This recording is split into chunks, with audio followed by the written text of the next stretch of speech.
Alright. So in terms of cosplay and making things with cosplay, Keely showed me a couple pictures to kind of discuss. So Keely, if you see this trade, this first picture here, can you explain what are these items? So I started with prop building, and initially it started with modifying Nerf guns, like the one that's in that picture. And then I would build props for friends, family, and those particular items, my cousins, I was thinking about for Halloween because they were little ones. And so we had seen, I don't know if you're familiar with the movie Doomsday, and they have like people who are, well, they're cannibals, but they Oh, okay. That escalated. as you know, it's like, as you know, they're cannibals, but they're dressed kind of like alternative goth punks, which was like the weirdest thing to me, but they wanted to go together as a group, and so I did their makeup to look kind of like these individuals, and then I went along with them in costume. And I did my own rendition, so those particular props are what I was carrying. Another one of them had this axe, kind of like Borderlands for Krieg, where it's got the buzzsaw on the back of it. And so I built one of those for him. I unfortunately did not have pictures of that still because that phone died. Yeah. So, like, what goes into the kind of prop? Is it mostly, like, foam-based? Or how does it kind of start off? So it depends on what I'm working with. Those particular pieces, I had a plastic bat, and then I just used cheap Halloween decorations from the dollar store because I was on a really slim budget. But the stuff that I craft with now, for some of my props, is I've got what's called foam clay, and you can mold it just like it's clay, but when it dries, it acts like Eva foam. So if you've seen like people building armor or having like these really decorative details that are made out of foam, Eva foam is what they make it out of. I find that it also keeps a lot of the weight down because a lot of when you're doing props and you're doing costuming, it's going to be hot, and after a while it's going to be heavy. So you want to try and eliminate that wherever you can. Oh, nice. Okay. One of my friends, I don't know if you've ever used this stuff before, and I don't know what the proper term for it is. There was like this, it looked like little pellets when it was in this like the jar container thing that you buy it in. Mm-hmm. You like would boil them and they become super malleable, so you can make different smaller props. Yeah. And then they were reusable, like as long as, you know, if you like just took the paint off first, you could reuse them because as soon as you boil it, it just goes back to being malleable. What are those called? And do you use them? So those are thermoplastic beads, and basically the way that you do it is, like you said, you boil some water, put it in there, and then you stir it until it gets to a consistency where it starts coming together and it goes completely translucent. And then you have to mold it to whatever you're trying to do, and once it cools off, it'll stay in that shape. One of the more common applications of it is if you've got false fangs. They will actually put that thermoplastic inside the thing so that you can push it up against your tooth. And then once it's pushed up against your tooth, it basically creates a cast of your tooth so it fits better and is more secure. Oh, interesting. I've never heard of it being used like that. That is a good idea. The other one that you can do is you can do it across all of your teeth. If you have, like, a lot of anime characters have the spiky teeth, you can use it for that application and create a complete prosthetic. But there are others where you can create, like if you're good at sculpting, you can create small details that go on the rest of your costume. And they are reusable. Yeah, that's the way that I've seen it used, was like to create like odd shaped jewelry if the character had like very specific jewelry that was part of their character design, or create like the pins and studs that might be on a person's costume or something like that, like little details. Yeah. there's Interesting. different applications for it. Yeah. And then okay.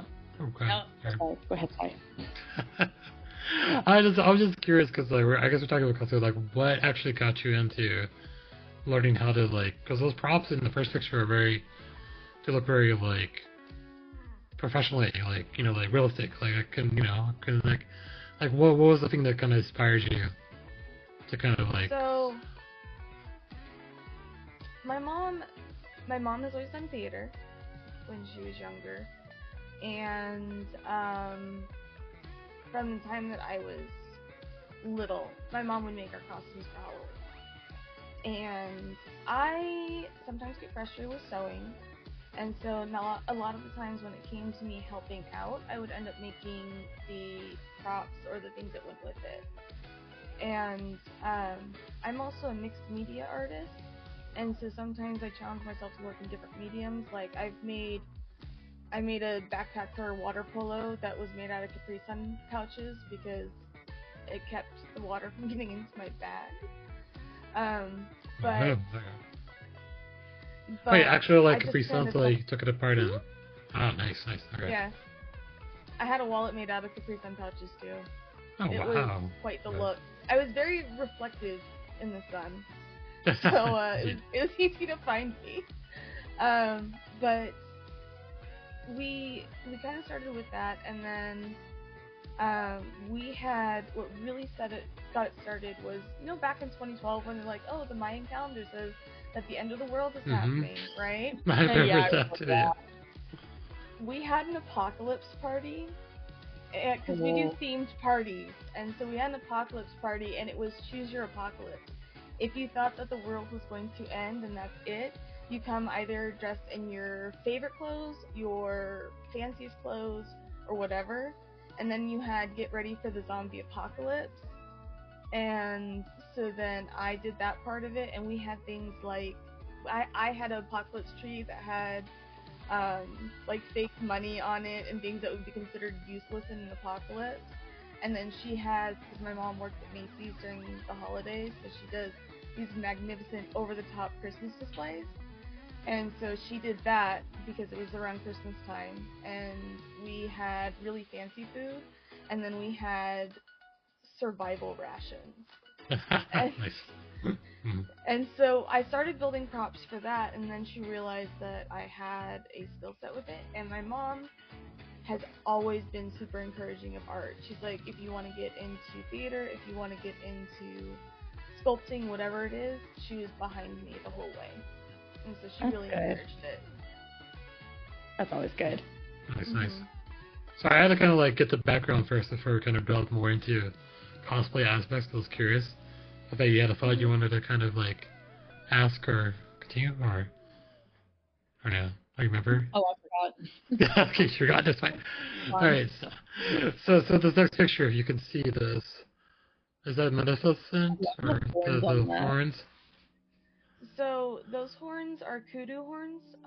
Growing up, my dad is from South Africa, and so we constantly had that kind of representation around the house, and I loved kudu horns, which are the spiral ones. And that actually, that is, I play D&D, and one of the races is a tiefling, and basically they're devil race where they've got the horns, but they get like ram horns, antelope horns, like a whole bunch of different ones. And the very first character I ever created was a blue tiefling called Keely, or xKilira. And so I've gotten questions about like the drawing and stuff, and so I was like, it'd be fun to cosplay it. And given that D&D, especially with Critical Role, gets a lot of cosplayers behind it, I was like, you know what? No one's gonna recognize who the character is, but it's definitely eye-catching. And I was like, you know what? If I want to make a more bold cosplay, this is the one I would try. I haven't gotten it finished yet, but I figured out the mechanism to be able to get the horns on there, and I used that for Baby Yoda. Nice. Oh yeah. Now, as a segue, let me go find out one, cause let's go. There you go. If you guys can see that. So cute. Wait, who are the two people next to you? I was curiosity now. So one of them is actually Malcavius, and the other one is Golden Bafudi. Malcavius, Bafudi doesn't stream with us anymore, but Malcavius still streams with us with Stream Team Go. And, we went to Comic-Con. I had an extra ticket, and I told Malcavius, I'm like, hey, let's go. I've got a 3-day pass. And so, we dressed up in cosplay and went, and I will tell you, that robe is made out of fleece. Oh, honey, no. And then it's got the Sherpa collar and wrist details. How hot was it that day? Toasty. It was pretty hot. Oof. I spent a good portion of the day walking sideways because my ears were too big, and then I was also super hot. And there were a few times where I kind of just checked out because if I overheat, my brain shuts down. Mm-hmm. And so there were a few times where Cowboy had to come back and grab me because I was just standing there like, what's happening? So I do recommend if you're going to do cosplay, do something that is going to be comfortable. Don't do what I do because overheating is a thing. True. Especially when there's a lot of people. Yeah. I'm aware of the fact that choosing the right fibers to work with for your cosplay is very important. Oh, is that the robe too? In the Baby Yoda, yeah, that's a close up of the robe itself when I had it on my dress form. Gotcha. It's great in the winter time when it gets really cold. I just throw it on and pretend I'm Baby Yoda as I walk through the house. It's awesome. It's multi-purpose. True that. Love that. Yes. There was one picture which was not in here that I saw on the Instagram. Is that like? Let me see if I can pull it up real quick. Hold on. Gotta find another window. 1 second. Hide this one real quick. Is that? Do you know what I'm talking about? Yeah, you're talking about the Oogie Boogie ball gown, aren't you? Yes. Let me see if I can get that real quick. Hold on. I think I should have your Instagram somewhere. What's your Instagram for that one again? That one is xKilira.nox. Nox, yep. Alright. Give me a second. Which is the full name of my character. Alright, this is surfing. Yeah, that's not the right thing. Is this surfing? That's not the right thing. This is the search window. There you go. No, that's not the right window. Sorry, hold on a second. Where is my window?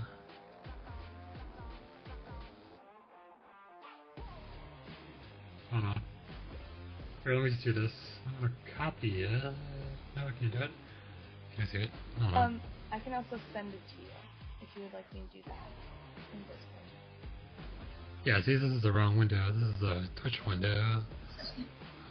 Yeah, you can send it. You have that one, Andy? Yeah, give me 1 second. So you will see a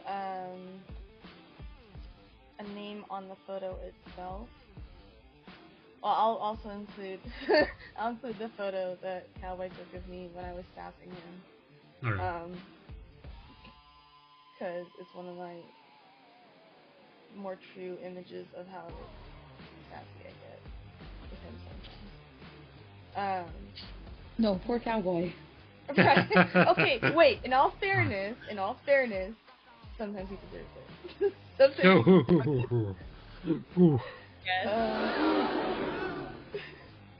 Sorry, I meant that.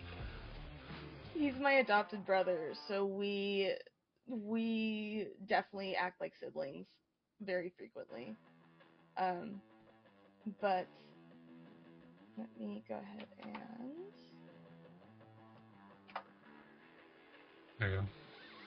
one you can see it where it's in standard lighting, and then one where it's in professional lighting. In the professional lighting, you can't see the LEDs that light up the light. Oh, the LEDs will light up. Okay.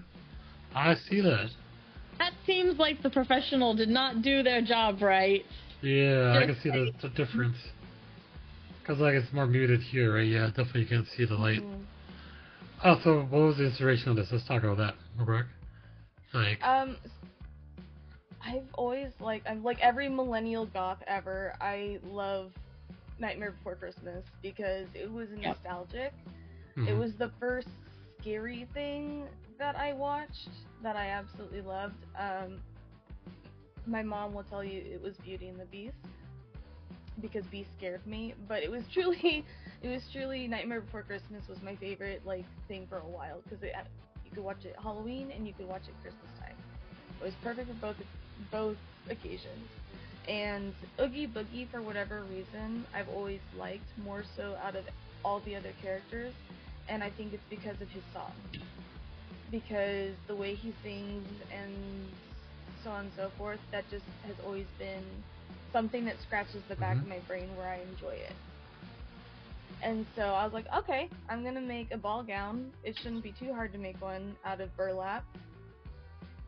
Let me tell you. Oh, that's burlap. As I look closer now, yeah. And the thing so if I were smart, what I would have done is I would have put a backing to it to where the fabric would keep the burlap from shifting as I was sewing it. But I did not do that. And I instead just struggled with it. I have some sewing experience under my belt, but my mom, oh my god, she watched me several times just kind of hit my head into the table and lay there for a second before picking it all back up again and sending it through the machine. I've worked with a bunch of different materials. Burlap is one I will never use again. I would think that the very loose weave, that's just the nature of burlap, is probably the thing that was causing you the most struggle because it's not structural, right? And but I may not know how to do the thing in practice, but I have a lot of theory knowledge. Oh, you're absolutely correct, and that's why I should have put a backing to it to keep it from shifting. So, but I didn't do that, and eventually, the thing about the corset too is that there's a lot of material underneath it, and the reason why I had to do it that way is that there was no way to cinch it in at the waistline to get the silhouette that I wanted. But basically, I took that pattern, adapted it, redrew it, and then that's how I got because he's got the hands where you don't really have digits. Yeah. That was a mechanism I wanted, but I didn't want to be handicapped. Oh, I see, because this one you can't tell. I see it in the other picture. Yeah. And so what I did is I treated it like folded back mittens to where you can pull your hands out.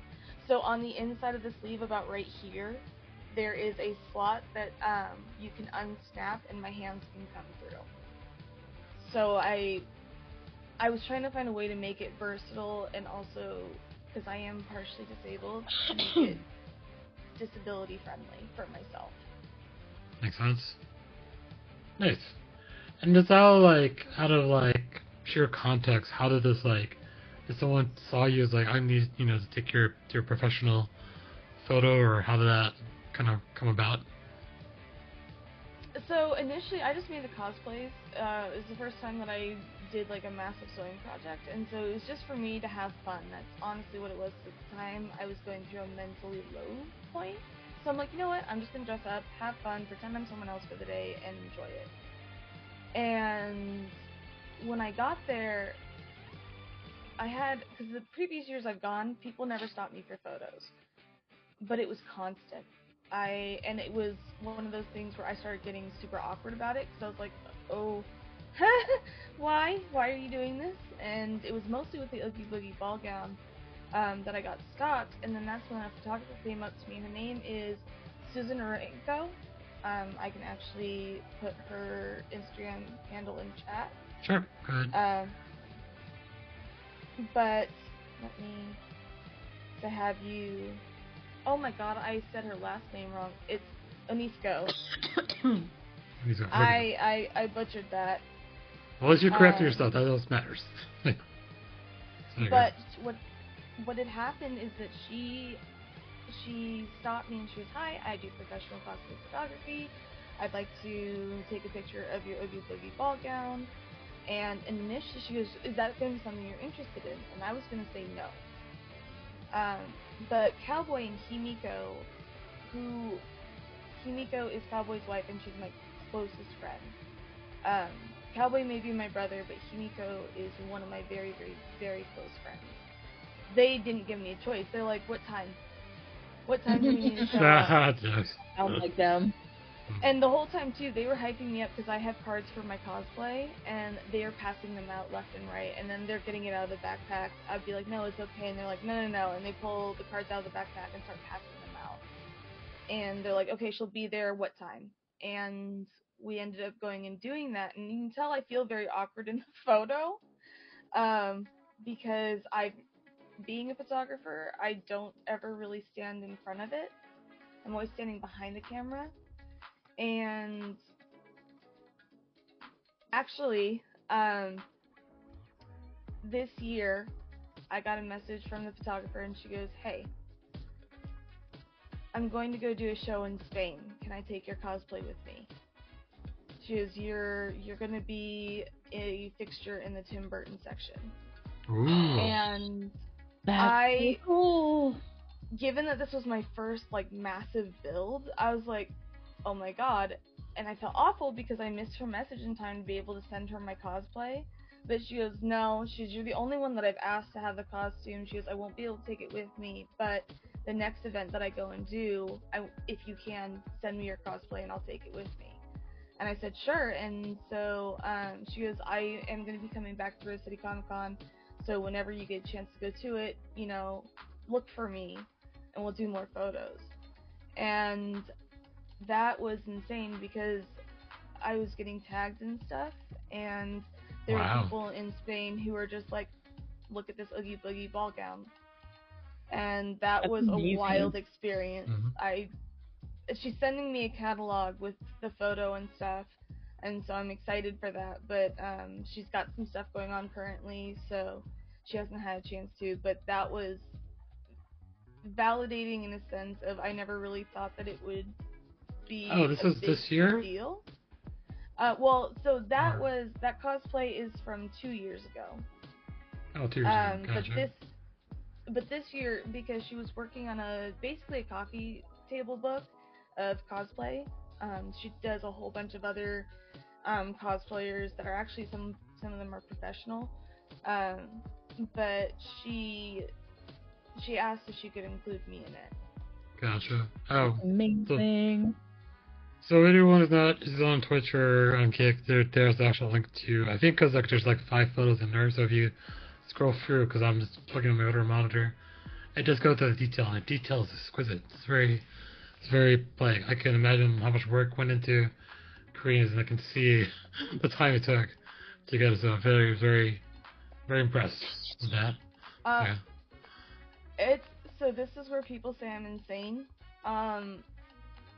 That was 4 days that I drafted the pattern, got everything cut out, hand sewed some of it, and then the skirt I had to dye and then put preserved moss on it, and it was 4 days of absolute insanity. I'm actually surprised that it was only 4 days. That's impressive. Yeah, that's impressive. As a actor and knows how long it actually takes to do stuff, you were booking it. And I was making 2 other cosplays at the same time. Holy crap! I don't want a frame of reference. I have a scarf that I have been knitting for over a month, like just actual clocked time knitting. That is doing a ball gown in 4 days. I think I believe Himiko. She says you didn't sleep. I believe it. I absolutely believe it. Yeah. I have really bad insomnia, and so I kind of just. You're like, I'm gonna use it to my advantage. Yeah. And my mom was the one who witnessed a lot of my frustrations, but I would say it was definitely worth it at the end. I should control for it, yeah.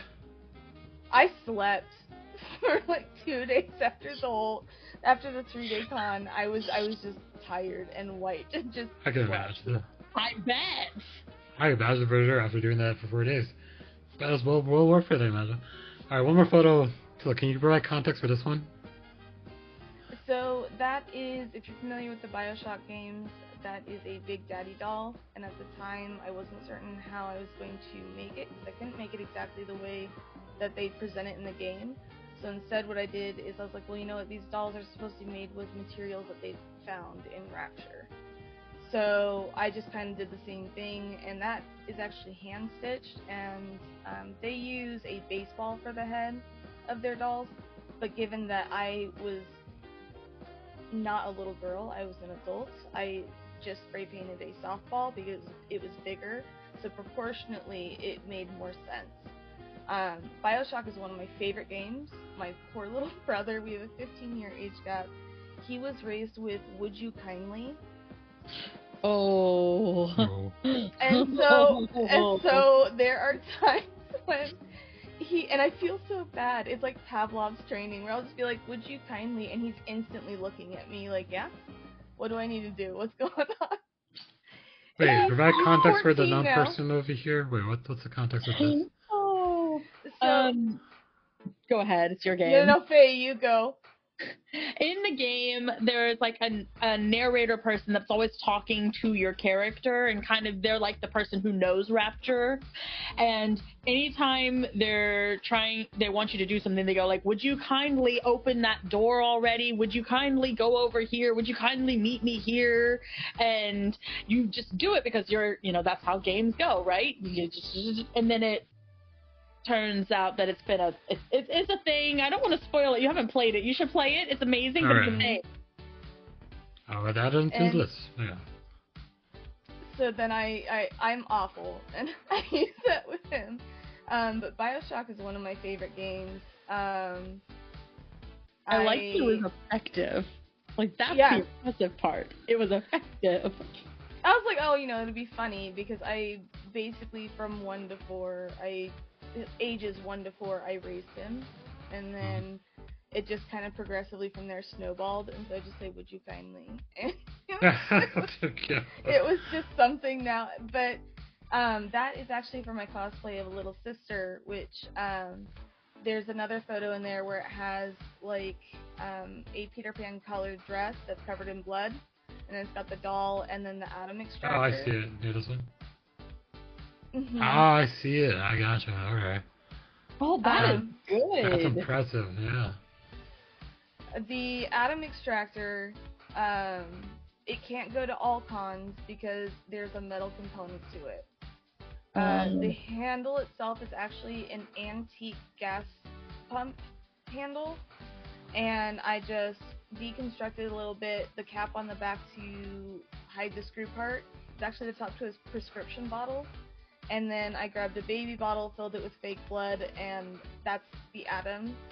And so that whole construction is the extractor that the little sisters walk around and, stab people with. But I was like, you know what? They're small, they're slightly homicidal, I can relate, it's fine, so I'm going to do this cosplay.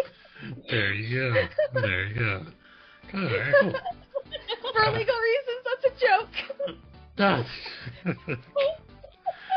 Alright, other than that, we'll segue to the next segment. Yeah, alright, so of course there's an AMA question, so just to give you a heads up, and I'm gonna go first this time, because Faye never says Ty goes first, he goes to the end, and Faye never does the homework, is never ready, so we're gonna go first. Excuse you! But one time I was ready, you skipped me. Oh! So you always go first. Alright, that's fine.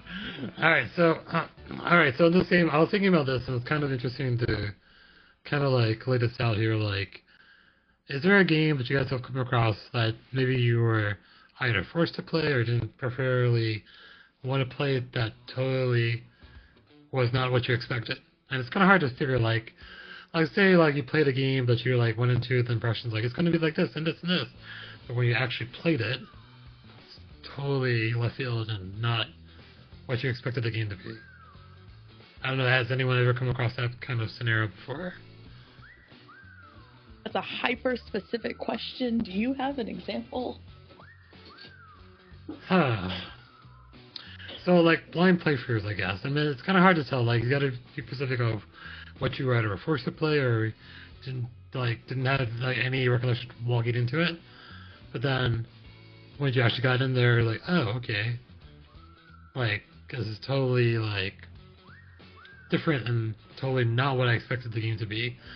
I don't know. Like, it's kind of hard to say with an example because I only can call that I was forced to play Outlast, not having any recollection of the story or everything that's going on there. But then I was like, okay, Outlast is supposed to be a scary game, but what kind of scary games? And then I don't know. I guess the jump scares and everything kind of like, okay, this is totally not what I expected it to be. Just the chasing aspect, because I don't think I've played many games with that aspect of being chased, but that's what I realized what it was, mostly being chased and getting out of everywhere.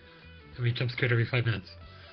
But I don't know. It's kind of interesting to say. Like, I feel like, yeah, I don't know. Is that too really specific for anyone to figure out a game that you were forced to play and not expect it to be what it was? I have one, and I'm not going to tell anyone anything about it because you need to experience this for yourself. But there is a game, it has really cute animations, and it's called Cooking Companions. And someone in my community was like, you need to play this. And I adored it. It is very cute. Yes, there's a butt there. Figure it out for yourself. This is something I need. Not only do you need to figure it out for yourselves, tell me when you're doing it. I want to watch. Oh, dang. Okay. Well, there you go. Big question mark. Figure it out for yourself, but then tell Faye when you're actually playing the game. Oh, yeah, no, this goes crazy in community, too. In the chat. Like, message me. I will come watch. Even if you're just like, I'm going to stream it in Discord. I'll be there. Wow. All right. We'll see who does that. Challenge accepted for some people out there in chat. Okay. I know it's kind of a hyper-specific question, but Keely, do you have any thoughts on that, or not? Anything comes to mind? So, I have a friend that, especially with me I get jump scared really easily. Faye has heard me when I'm in Discord where I scream. It's beautiful. When I'm playing horror games and I see my OBS going, I have seen multiple times where my scream has made the mic bar just fill in and error out, like it doesn't know how to process the sound. But I've got a friend where he has a habit of picking up like these $3, $4 games and just gifting them to me, and he goes, I want to see this played, but I don't want to play it. And I'm like, great. And so usually what ends up happening is he'll message me, he goes, tell me when you're going to be playing it in Discord and I'll come watch. So there's been like a couple where I was like, okay, I'm expecting it to be, because it's like a $2 game. I'm like, I'm not expecting it to be anything great, I'm not expecting it to have much of a story, but there have been a couple times where he has surprised me with what he has picked, because it does have a really cool story, or it is using a mechanic in a different way that I don't usually expect. Like, oh, you know, that door's slightly open, let me go open it, there's going to be something on the other side. I open it, there's nothing there, and I'm like, oh, okay, and I turn around and it's right behind me. I'm like, fuck! No! Don't do that to me! So there's been instances where that's happened, but mostly the games that I find that I have a hard time gauging what's going to happen is actually not in horror games, but some of the other games that, like, my friends play. I honestly didn't think I was going to enjoy Monster Hunter, if I'm being honest. But Himiko and I have girl dates where we just go looking for all the different endemic life to get pets that we can have in our room so we can interact with them and feed them and play with them. And so that's become a thing, and it's like, now I'm on the hunt because there's these different elemental moles. We're on this hunt because they're rare spawns, to go try and find them, and it's been a really fun experience for the two of us to go do and have our girl hangout days. Keely, I think, because you and I are both primarily horror streamers, but like I definitely feel the same way, where like it's more often than not the horror games that are tripping me up or catching me off guard. Things like I get jump scared and still scream because I got jump scared, but like I kind of knew something. It's like something's gonna happen here. I don't know what it is. Something's gonna happen. Like I see something's gonna come, right? But it's usually like the cute, like supposed to be chill games that I'm like something will happen and it'll still startle me because I genuinely had no idea anything was gonna happen. It wasn't even trying to scare me. It's just like something cute will like just appear and I'll be like, yeah. Yeah. I'm like so trained for everything that just is sudden to be a jump scare now that just everything catches me off guard if it's not in a horror game because I just expect something bad to happen. It's like Little Misfortune when I was playing through that. Oh, I initially was like, okay, you know, like I've seen bits and pieces of it. It's gonna be silly, and then I realized how messed up it is. But it made me laugh because of how messed up it was. It's a fucking game, but it's hilarious. And it's so nonchalant, where she's just like, oh, okay, this is fine. Hello, friend that's suspended from the ceiling. Hello this, hello that. Saying hi to everything. Or when there's been like a couple other things that she reacts to where I'm just like, that's not the reaction I would have. The other one that you right? Yeah. The very beginning. Oh my god. Just when it started out, I was just like, is she okay? The one that really, really, really caught me off guard recently was Monster Prom, because we got it as a joke to be like, oh, we're gonna have a girls takeover stream where it's gonna be Ash, Kay, Himiko, and I, and it's gonna be fun, right? And we thought it was just like a cutesy dating sim game. It's actually messed up. I saw that stream, yeah. It's actually messed up. Things about it, but I haven't played it yet. Oh my god. We went into it thinking it was just going to be cute. 0.5 seconds into the game, it was not cute. It's like, hey, you're going to take this quiz, and it's going to give you stats that you're going to have for your character. And then it would have, like, these questions that come out of left field, like, there was one about, like, oh, if you were to do an animal, what would it be? And the answers were, like, dolphin, and then something else, and the last one's like, ew, I wouldn't do that, joke's on you, I've already done that. And I'm just like, there's no good answer here. Like, all three of these answers are awful. Why is this here? And, we just kept laughing because there was just a whole bunch of arson and a whole bunch of other stuff that we were anticipating. I ate a clown's guts to be funnier. So... Yeah. that boosted my humor stuff. The train of logic there. Yeah. So the game is messed up, and we weren't expecting it, but we were laughing so hard that entire stream because it was so unhinged. That was a good example, I would imagine. And like, is it multiplayer too? So like, that's different. Yeah, and then like, what was the other part to it? It was like a voting aspect too, or no? Yes. So there's a mechanic in there where you can choose who goes in what order, and then there's one where because it was like these weird questions, and you had to basically argue who had the best answer. And so sometimes we would let chat decide who has the best answer, and then others we would just randomize it.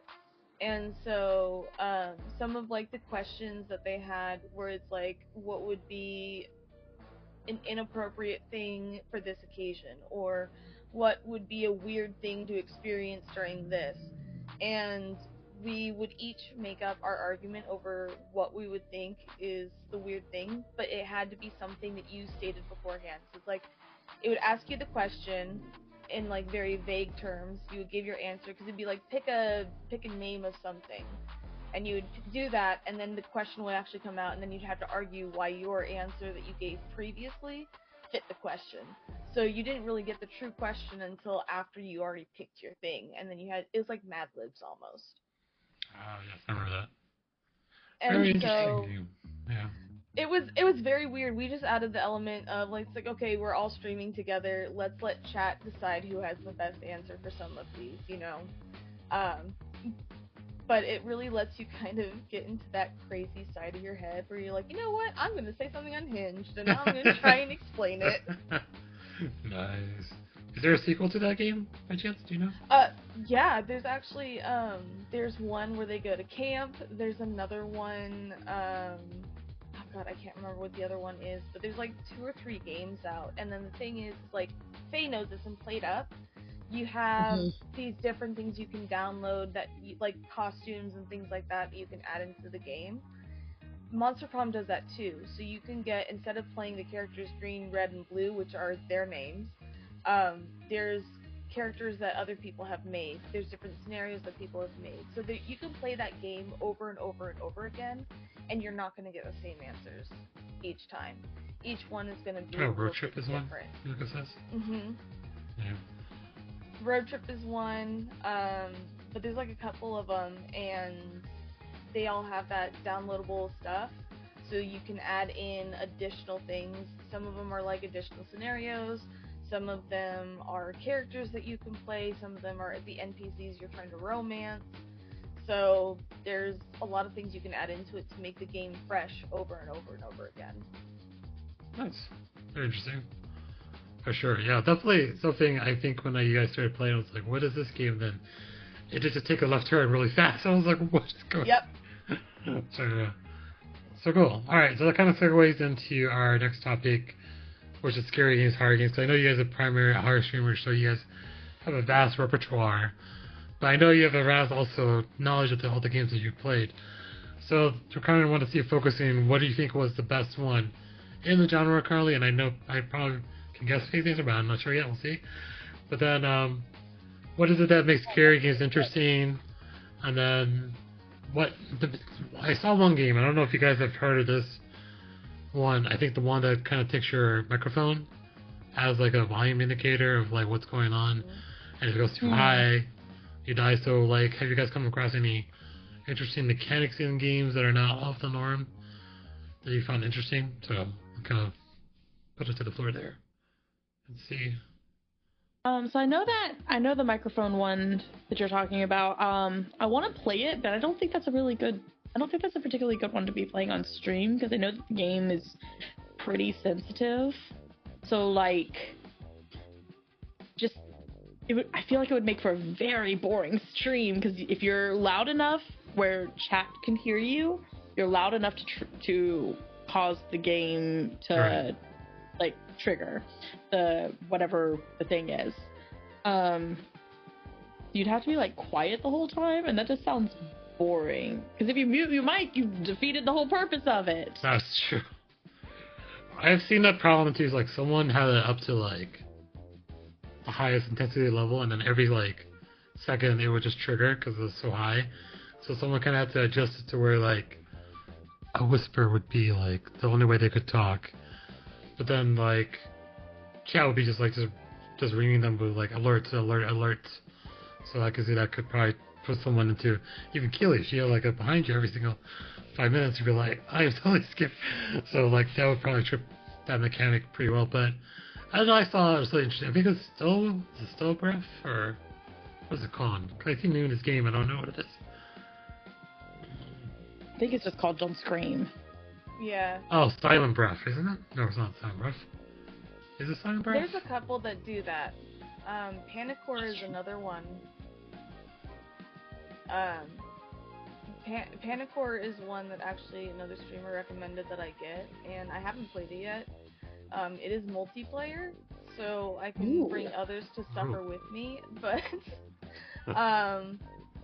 I babble when I get scared or when I'm nervous. You really do. So I couldn't do that on stream. I would babble and die every 2 seconds, and then someone would set off something. Like even yesterday, I was just drawing, and someone hit me with the right behind you, and because my back is to my door when I'm drawing, because this is my drawing screen right here, when I do that, I have no clue what's going on behind me, and so I'm sitting here going, if I try and play that game on stream and someone hits me with one of those redemptions, game over. Absolutely game over. I'm screaming and I'm dead. You could call it, yeah, silent breath, but I guess the mechanic is not new. Some games have had that in before. But I guess you guys come across any different mechanics besides the microphone being loud? I can't remember the name of the game, and it wasn't a horror game.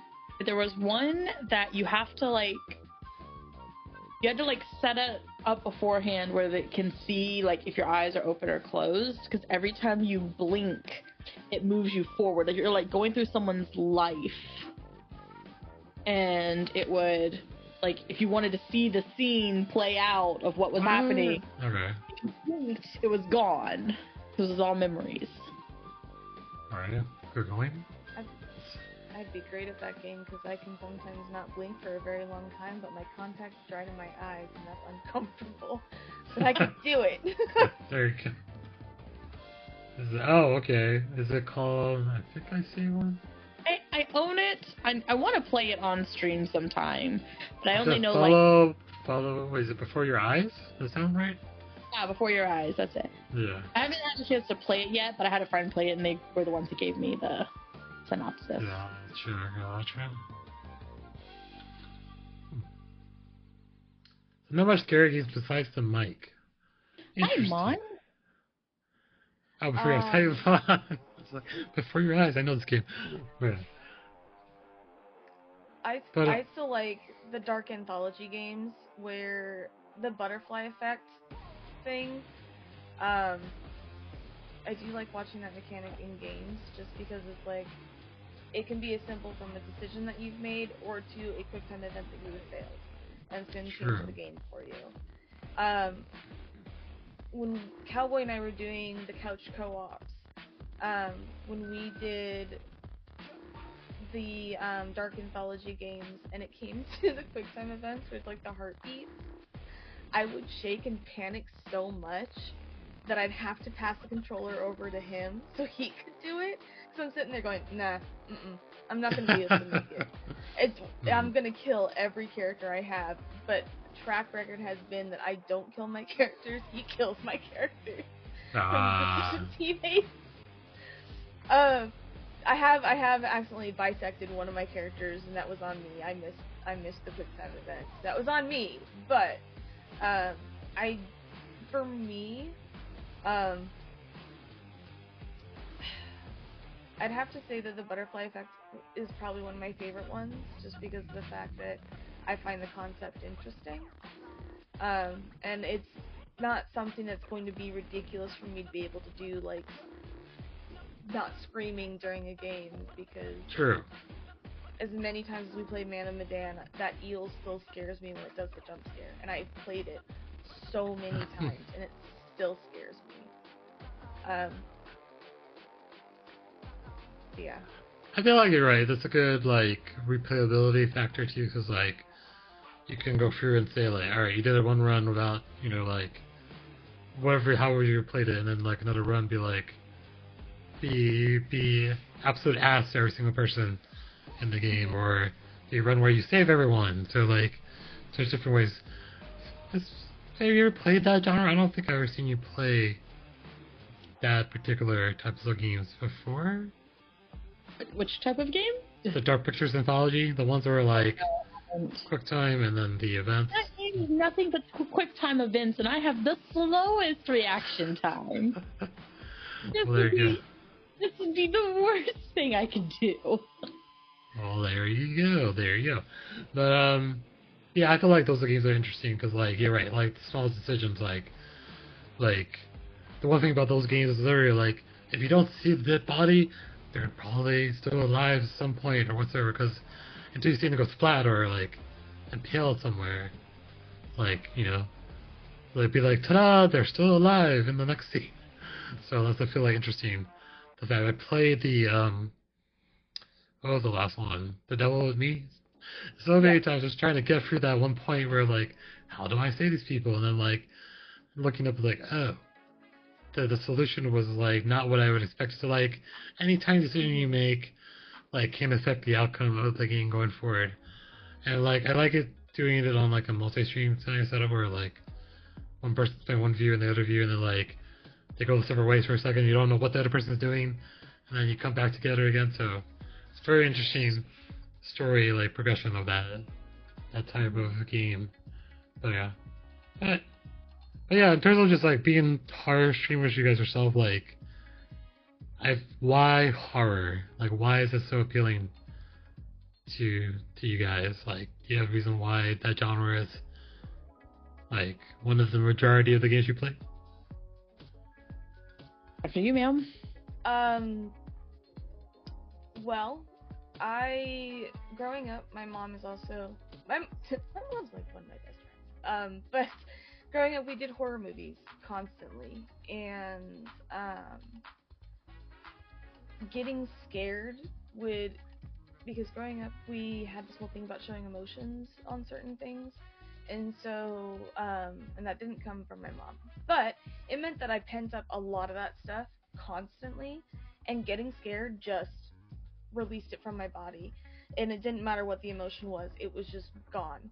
So it's like if I'm having an awful, horrible day to where I'm ready to break down and start crying, sometimes just playing that game can just get all my frustration out and it's gone.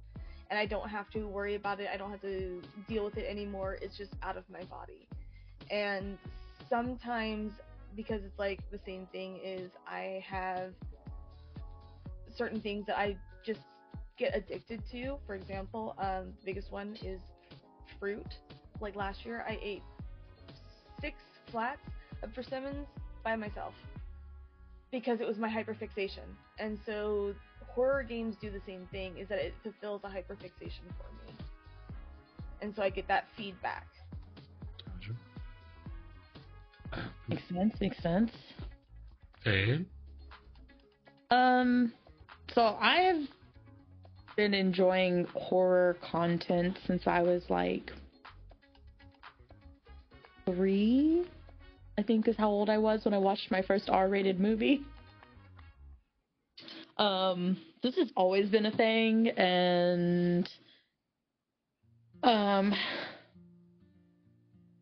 I was in first grade reading books that were like supposed to be horror books meant for like 5th graders, so like still kid friendly, but still like it's just always been a fascination of mine. I like that you get to explore more of like the darker human emotions that don't really get explored in any other genre. And not necessarily always in a bad way, just like you get to explore stories that involve greed, addiction, control, and see things taken to their extremes. So it's just always interesting. Makes sense. Before we kind of move on, I want to know this. What's the best horror game of all time in your list, both of you guys? Yeah. Oh, that's hard. I am opinionated, but I will let Keely go first if she's got one. I was gonna say you go first because I have to think about it for a second. Fatal Frame 2. I got one. Anybody who wasn't expecting that answer has not listened to me talk about horror games before. The answer is Fatal Frame 2. It has a phenomenal story. The characters that you play as, great. The NPCs that are in the story, fantastic. The ghost fights, phenomenal. There's very few things in there that, like, they do a great job of making everything, like, it's spooky, it's a ghost story, but it's still so fucking human. Mm-hmm. Like, title down. Perfect game. No notes. The only issue that I have is that it's still it's a PlayStation 2 game. Get an emulator, play it there. They also re-released it on the Wii. Don't play the Wii version. It's bad. They fucked up the way that they did some of the things, but yeah, the game, the PlayStation 2 version, damn near perfect. Also, as far as games go, it's a PlayStation 2 game, your character actually steps on the stairs, and when you walk through a curtain, the curtain moves as your face hits it. It has fabric physics. And you can move the flashlight around and look around the room. Tell me why PlayStation 4 and 5 games don't have all three of those still, because we had it back in PlayStation 2. Andrea. There you go. I still have my PlayStation 2, so I'll have to actually pick that up. It's going to be expensive. If you find one that's under $100, tell me. But I will definitely look. I do highly recommend playing Fatal Frames 1, 2, and 3, because while they all are great games standalone, there is a connection through those first three. Oh, Himiko has the games? She just said in chat. Himiko has the games. I am so jealous of you. Oh, there you go. If anybody wants to know what to get me for my birthday sometime, if you could find me a physical copy, because I love physical copies of my favorite old games. I'm totally kidding. Those things are expensive. Do not get it for me. Wait, did you pack the one away? Usually be like, I'll pull this out. He's like, I have it right next to me. Yeah, here you go. You need to borrow those and play it, because... There you go. There you go. I do have a jailbroken Dreamcast, which we have over 200 games for it. And I have 4 regular controllers, 3 of the gun controllers that you'd use in like the spooky games, and then I've got 2 steering wheels. And I know that there's a couple horror games on the Dreamcast that I've wanted to fire up and play again because it's nostalgic for me. Like we talked about before, I have PS5 on. Nico is one of the only people that I've ever met that actually have known some of the old games that I played. Specifically Threads of Fate. Not a horror game, but it is my favorite game. Mm-hmm. There you go. Himiko has a lot of games that she knows. Mm-hmm. So, Kelly, you have an idea of what's your favorite are on top? So... I have a hard time choosing, especially when it comes to mythology and mythology done well. I'm here for it. But my first ever horror games that I really ever went through were the Fear games, and because at the time I played with my godfather and my brother, we pretty much only did shooter games, and so playing the Fear games kind of tied those two elements together. It was a shooter game, but it was also, there's a horror story to it. And so that's like my nostalgic pick. But actually the games that I really, really, really have enjoyed recently have been the True Fear games. Mm-hmm. And there's 1 and 2, and the developer went dead silent for a long time because they're in Ukraine. But there was no news of the 3rd one. There was works of it. It's supposed to be the last one in the series. I need to know how the story ends. But in May of this year, they said, hey, here's our tentative schedule. As of September 4th, you can play the demo, and then it should release on Halloween. So, Faye, if you didn't know that, I did not. It's officially from the Facebook. I went diving, and I told Defty, and I forgot to send you a message. But the 3rd game is actually supposed to be released in September, so literally days. And that's going to be the most exciting thing, because it's a point and click. It's a point and click, and it's a lot of puzzles, but I'm a huge puzzle nerd. And so it has a good storyline that is interesting, but it has puzzles that are challenging to certain degrees. And if you do struggle with puzzles, there are ways that you can get around it to where you can get help to get through the game. I do recommend playing without the tips if you can, because it's well worth it. And sometimes the things where you're like, oh, okay, this is going to be a simple thing, but then you get a cutscene that's animated and it's really cool looking. That's probably, I'm a huge storyteller kind of person, so if you have a good story and you can get me to a point where I bought the first game going, okay, it's not going to be a big deal. As soon as it was finished, I didn't care. I didn't look at my bank account. I didn't look at nothing. I just bought the second game. So I'm like, absolutely, I have to continue playing. I have to know what happened. And so when the third game was in the works, and then there was like no news on it, I was so distraught. I was just like, no, I need to know how this ends. But yes, this coming month is supposed to be the release of the demo, and then it should have full release. Water. Water. Water. Water. I'm so excited for it. Alright, I got hit with a blurb of water. So, wait, what did you say last 2 seconds? It's just like water and goes through my ear. Oh, wait, what? I'm just excited for it to come back out. I've been looking forward to it for a while. So wait, it says part 3, yeah. So the Twitter post, I found a Twitter post. It says from the Digital Lounge, but it says Halloween 2024 on PC and mobiles, Q1 2025 on consoles. True Fear for Seconds part 3. Mm-hmm. So they released, yeah, they said that back in May. So like this, yeah, so a couple months ago. Yeah, so it's pretty, yeah. So that was looking okay, cool. So definitely chat first exclusive. Check it out. September is like literally like 2 days away, but it's still coming next month. Should be out by Halloween. So yeah. Yes. Cool. All right. So I guess I can wrap that up there. Our next segment is another Ask Me Anything question from Keely. So whatever question you want to ask, either me or Faye or either one or one or the other. Something you want to know or think the chat may want to know about us.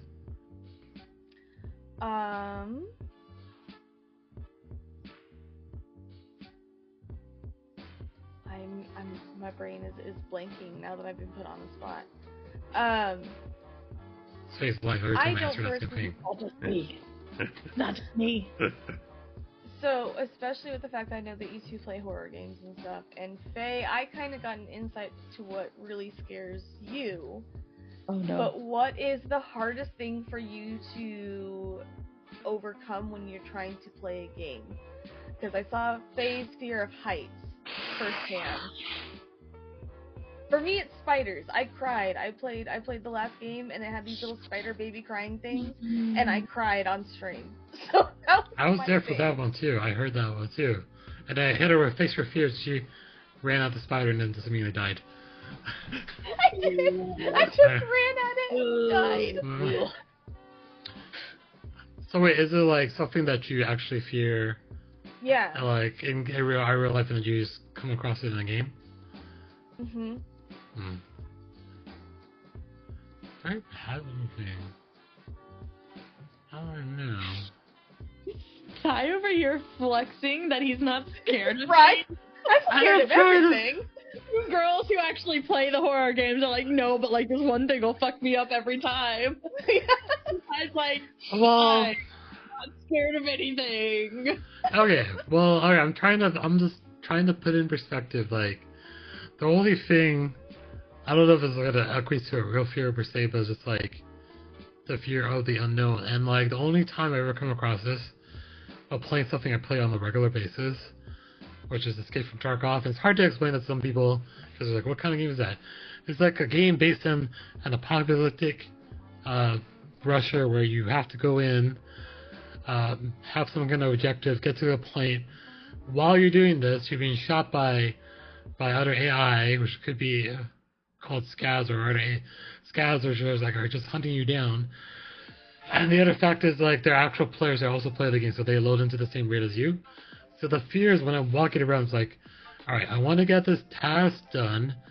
I want to not, like, I'm more scared doing this by myself than, like, going in, like, at a dark time. I did that one time where I was like, alright, I'm not going to get killed immediately if I go in the part where it's like, dead of night, I have night vision, it's raining, it's crappy night vision, I can see the rain, I can't see anything 5 feet out of me.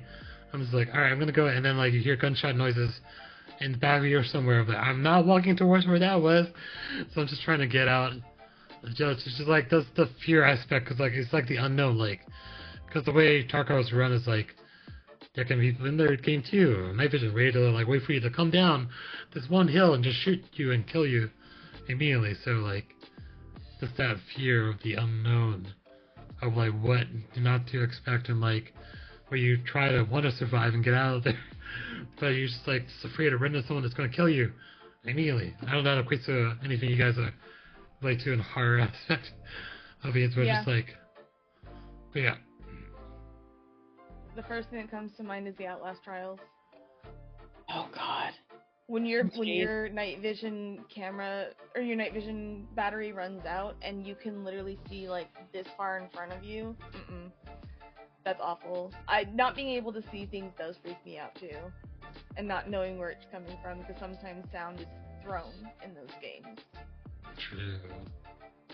I feel like the only time I get past just playing Tarkov when I have someone that is playing with me, so like I know that someone like 5 feet to my right that's also going through the same thing I am going through, but still it's just like by myself it's just like a scary feeling because it's just like something's gonna happen but I don't know what. But yeah, but I don't know, that's the only thing I've come across too. I mean like I'm trying to think of anything I'm like literally am scared of or feared.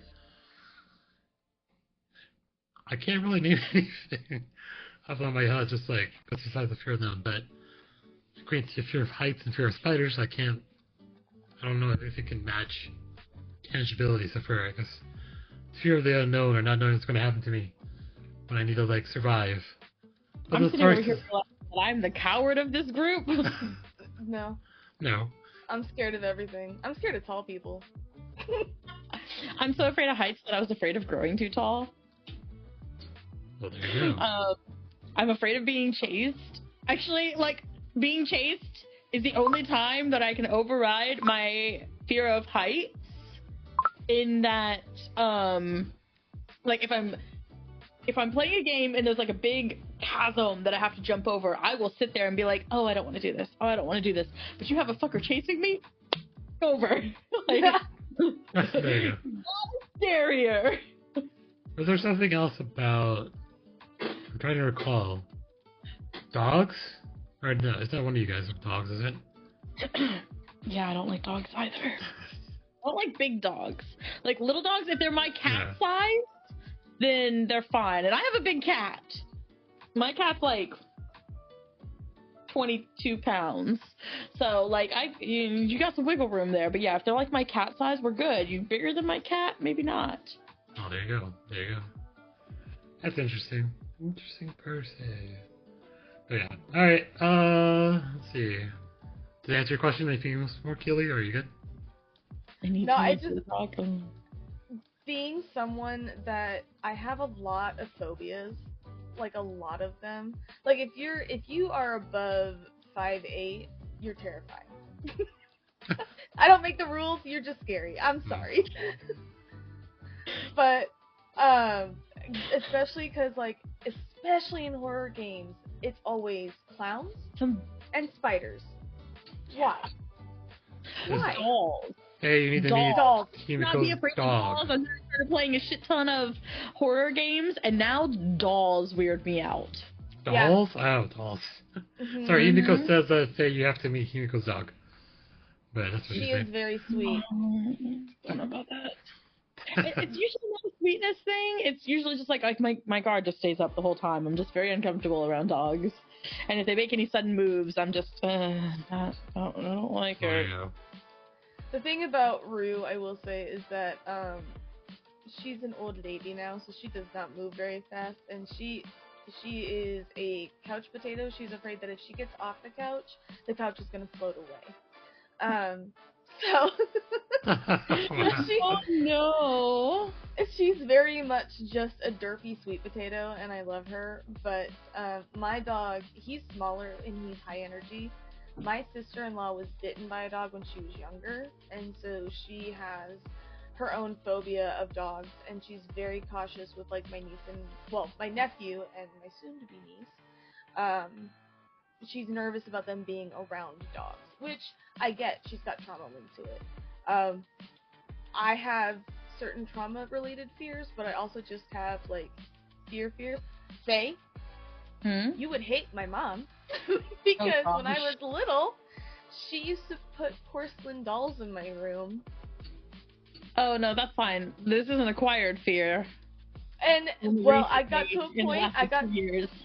I got tired. I'm like, Mom, we've got to get these dolls out of my room. That one watches me from the bird cage when I sleep. I need it to go away. Wow. And so I grew up with dolls in my room, and I hated it. I absolutely hated it.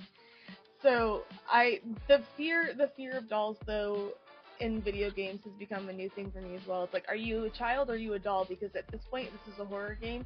Neither one is good. Neither one of them is good in horror games. I'm sorry. It's true. Yeah, this is true. This is very true. That's very true. Because one of them is running at you. It just, whatever they are is going to determine how they do it. It's just... Right.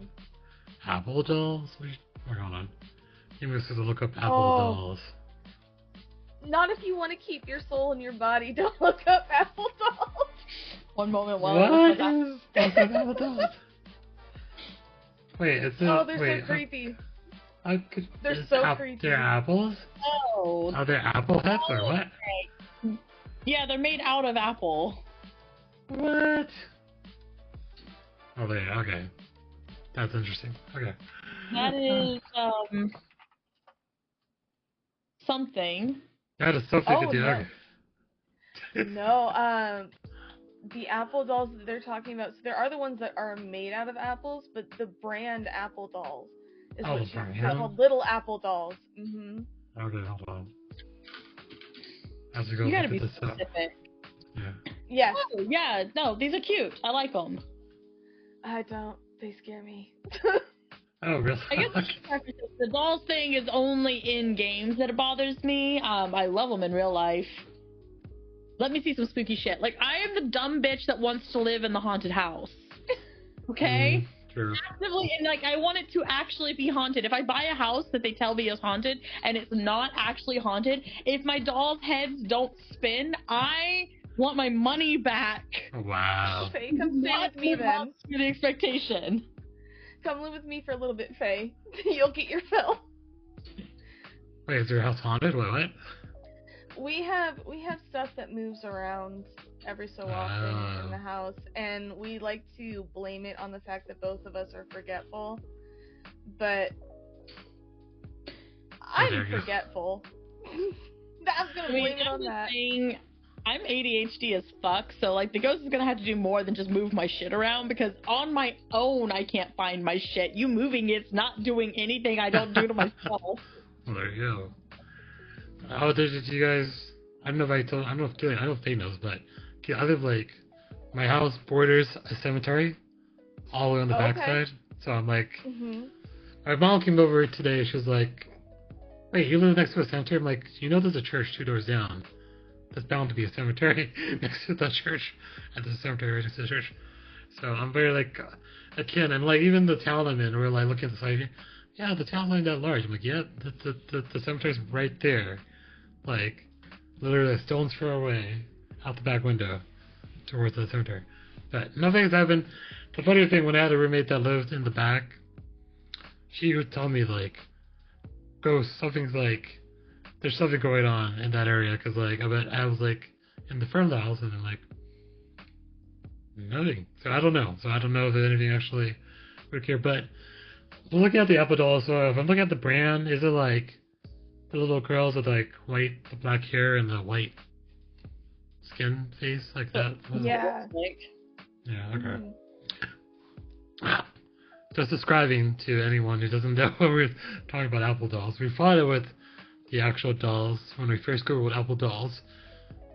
Dolls are made of apples. No, it's the Apple brand. Little Apple dolls. Yeah. So make sure when you do Google searches, be specific, because you don't know what you're gonna find if you're not specific enough. So yeah. Alright. But yeah, that's interesting. Alright, so moving on to our last topic before we go to the whole things Faye. As Faye knows as a thing. That's part of the podcast. But yeah, tattoos and body piercing. So it's like something that I know that I guess me and Keela have a lot in common, because you know we have a lot of tattoos and body piercing. So like, question would be, why do you get them? And then any particular tattoo or body piercing that has a lot of meaning to you. The fun fact that I know that has probably been a trend, like back in the day, tattoos were like probably like, oh, it's not professional shirt tattoos. I feel like time and age has progressed forward. is society kind of normalizing people having tattoos? If you think about it, and like the random questions is probably hard to answer. Let's say if you had the time and the money, what would be the next tattoo you get? No limits there. So let's kind of start at the beginning. Why do you get them? What's the reasoning behind that? And I will start. Or you can start. Go ahead. You go first. You go first. So like I think the first one was kind of a fluke because I wanted to get to, and like it's kind of weird. I got it in the back, and then like when you have it on your back shoulder, like you never see it, so you don't know it's back there. But I think what kind of like started the ball rolling is like people around me started to get tattoos. I was like, I really want another one. So then, like the biggest spurge one was the dragon one, but I got it from my cousin's boyfriend at the time, who was a tattoo artist. So that kind of sparked it off, and then I was like, all right, get another one from him. And then I felt like this running gag, which is kind of funny to explain. Like for the longest time, my parents didn't know I had tattoos for a while. So like every time I'd be like long shirt or like I wouldn't wear anything that would like every people would be collared like, so we'll never even go past here. But then at one point, I feel like they figured it out at one point. I was like, all right, I'm just gonna like everywhere's fair game at this point. But I feel like it's from the other people getting tattoos to, I think it's just the weird sensation. I know Keely can explain this to you probably. Like the sensation of the needle going into the skin over and over and over again. It's kind of like, for me, it's like a very cathartic thing for some reason. I don't know why. Maybe my pain tolerance is high. But then like it's just like also like creativity, because like looking at people who have tattoos and such, like it's like a form of expression in art, which is mostly permanent, but also on someone's skin. So I don't know. That's kind of some of my thought process behind it. But Keely, go. So I'm the first one in my family that actually has tattoos. It is kind of frowned upon,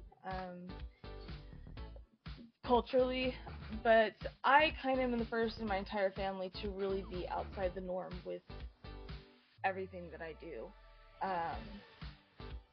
So for me, it started out as I was a peer counselor, and that meant that I dealt with a lot of really difficult topics, and some of those topics I struggled with myself. And when my grandmother passed away, it was devastating to me. And so the first tattoo that I ever got was actually behind my ear, and it's Leo, because literally that woman was in every way just a lioness. She fended for the family in terms of like making sure everyone was taken care of.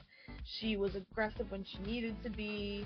She was honestly just, I mean, they had to flee their home country because she got tired of someone making passes at her, and she dumped hot coffee on him for doing it. So, and then literally the next day they had to flee the country because my own heart. Right? She was an absolute insane woman. She was the bravest. She didn't have any qualms about saying things to other people. And I will say that as a parent, she wasn't great, but as a grandparent, she was phenomenal. And so, for me, the first tattoo I ever got was Leo behind my ear, because she was also a Leo. But it just fully encapsulated who she was as a person. And I mostly did small tattoos that I could hide, so like my shoulder was next, my rib cage after that, because tattoos really honestly weren't a thing. My mom knew, and she was fine with it, but my dad was not. And eventually it got to a point where like I had my shoulder, my rib cage, my back done, and I decided I wanted arm tattoos. And since I no longer lived with him or saw him very frequently, that's when I got my first forearm tattoo. And most of my tattoos are actually Greek mythology based. I'm also pagan, and so for me, I am in a couple different pantheons, but the main one for me is the Greek pantheon. So I have Artemis on my arm, and then I have the different symbols for the different gods for my brothers, and then I've got this side for my mom. So a lot of it is about honoring the people who are literally the reason why I'm here right now, and the support that they've offered me growing up, because growing up was difficult. So for me, it's kind of that way of putting on battle armor, I guess, because it hides the things that I was concerned about or whatever with things that I find comfort with. And so it's kind of like putting on some battle armor. And for me, honestly, after the first feeling of an initial tattoo, I was just like, ooh, I do and don't like this feeling. And then I got the next one, and it's like, Yeah. you know what? It's like my ribcage tattoo. I put on metal music and fell asleep. The dude was astounded that I just slept through the whole thing because I was tired. I had worked 2 overnights back to back, and so I just said, "Hey, do you care if I put on music and catch a nap?" And he goes, I'm tattooing your rib cage. I don't think you're gonna be napping." Nah. And I will say this with absolute zero shame. 5 minutes, I was snoring. I was asleep. I was out. My pain tolerance is pretty high, so Yep. I knocked out. But they're all pieces that have meaning for me. Same. Yeah. I mean, when you find a tattoo artist that you like, Faye, I would say that's probably the biggest struggle, is True. finding someone that you like, and you like their art style, and that you trust. I'm a little neurotic because I draw all my tattoos because I can't go in and explain to them what I want. Instead, I'm just like, here, this is what I'm looking for. And so the ability to draw has helped me kind of bridge that gap. But there are times where I sit there and I'm like, I like this artist, but their style does not match with what I want. So that's the hardest part, is finding a tattoo artist that you like. Also, like, it's not just like if I like the people, so I've found people that I like the style, but I can never find anyone I've never found a tattoo artist that has a style I like, and then I can find someone who they have tattooed that I can talk to about their experience. Yeah. And you can't, if I can't get a human wreck, I'm out. Done. Yeah. I mean, it is permanent, so it's one of those things of like, you want to know that you're going to have a good experience and that the work is going to be good as well. Yeah, I'm just a little bit nervous. Yeah, I was like, what is your qualifications for a tattoo artist are? Do you have a particular one you go to? I know I talked to Cowboy and Himiko about kind of their kind of stance on tattoos and where they kind of go, but you have a particular person that you go to usually, or? I did, but we had a personal falling out, and then on top of that, she does what she likes, not what you want. Oh, okay. And so my forearm, like, the elements were actually supposed to be stacked on top of each other, so other stuff was going to go on my forearm, but she separated them all out, and because I'm a people pleaser, I didn't say anything. So there's a few fixes that I have to make, and no disrespect to her, that's her style, that's how she tattoos, that's fine. It's just not for me. And so as a result, I'm still looking for my forever artist, because my previous artist that I loved, who did the initial line work of my Artemis tattoo, he moved to South Dakota, and so it's like, it's really hard to find an artist that stays in the area. However, I did find a new one. I haven't been in a position because of how much I've just been putting into my business. I haven't had a chance to go to him yet, but he's been tattooing for 25 years, and his whole thing is whatever your style is, that's his style that he will do. He's very flexible, and his work backs it up. So he's going to be my next artist once I get to that point. Nice. He's also really chill, so. That's chill. I feel like I have like the opposite qualification. I'll be like, all right, I'm like at tattoo convention, look at your artwork. I'm like, all right, I have this idea, and then like usually run it. So like I feel like I've been tattooed. I'm looking around at least 3 or 4 different people. But then the one person that I've been tattooed like over and over again, with a random fluke, I found her at the tattoo convention, and she's actually based up in Boston. So like, but she has done at least like 6 or 7 of my tattoos. So she's really, I guess, good. And she usually give her like what I want to do, and then like her style technically is black and white, but then I say like I rather prefer color. She'll do color too. So, but yeah, I guess my pickiness is kind of like if you are able to tattoo me, then yeah, definitely. The one random one was I guess I got a spaceship behind my ear because it's a random one I wanted to get, but it was because the fact it was like, what do you get? It's small, and it was like UFO, so we got a UFO. But yeah, I forgot to say two tattoos that mean a lot to me. Also, was I have like a one-up one, like if you can't see it from down here, but a one-up from Super Mario, which is basically, I think I got it uh, after the surgery for the salpingectomy for cancer, because like I had to check with them too. It was like, all right, we're still looking for chemo and everything, and like, am I okay to do that? It's like, yeah, like, you know, a couple months out. And yeah, it's fine. So that was the one, and the other one I got was for my dad when my dad passed, but it's like a medical symbol. So he's a doctor, so he did profession. So that's on my chest too. So those are two probably mean the most to me. But yes, you're right. It's like particular, like you don't, the artist, the style, like you have to be comfortable with them. They have to have, you know, be flexible. Like there's a lot of many factors, I think, to choosing a good tattoo artist to make sure you get the right person to do the work. But like in terms of like, I know I've gone to, have you ever gone to a tattoo convention out of curiosity? I haven't because I know I will get into trouble. I do Alright. have a couple random tattoos. Like it was off of a flash sheet. I have a voodoo doll on my ankle. And that was someone where we've seen her portfolio and we decided just impromptu, it was Tiny Tattoo Tuesday or something, and we went and we're like, it's gonna be fine, and it's solid, and because I have fibro, which is a lot of nerve pain. It fit because it's like it feels like someone's constantly putting pins in me. So I'm like, cool, it's my little voodoo doll that it's representative of that. But I know that if I go to a tattoo convention, I'm gonna be like, ooh, I need to go here. Ooh, I need to go here. So as long as I've got like $2,000, I can go to a tattoo convention because I know I'm gonna sit there and I'm going to spend money on it. It's also why I haven't gone to Comic-Con this past year or this year. Gotcha. Out of curiosity, Fix, I know I've talked to you this before. I just come up like, what? Do you have an idea of what you would get? Or you want? I want to get. If you've ever played Zelda Twilight Princess, there's a character named Midna, and she's got this like stone mask crown thing she wears. It like covers like one eye, and it's like a crown because she's like a shadow princess type thing. I want to get that crown thing tattooed like on my thigh.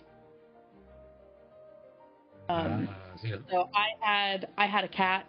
She was because I am also pagan, and I consider her my familiar. Like the connection that we had was unreal. Absolutely stole my soul, and then she passed away, and her name was Midna. So I want the Midna's mask to kind of commemorate her. But like, there are days I can talk about her, and there are days that I can't. So it's like, with it being a gamey thing, if someone comes up to me on a day that I don't want to talk about her, oh, it's just a video game.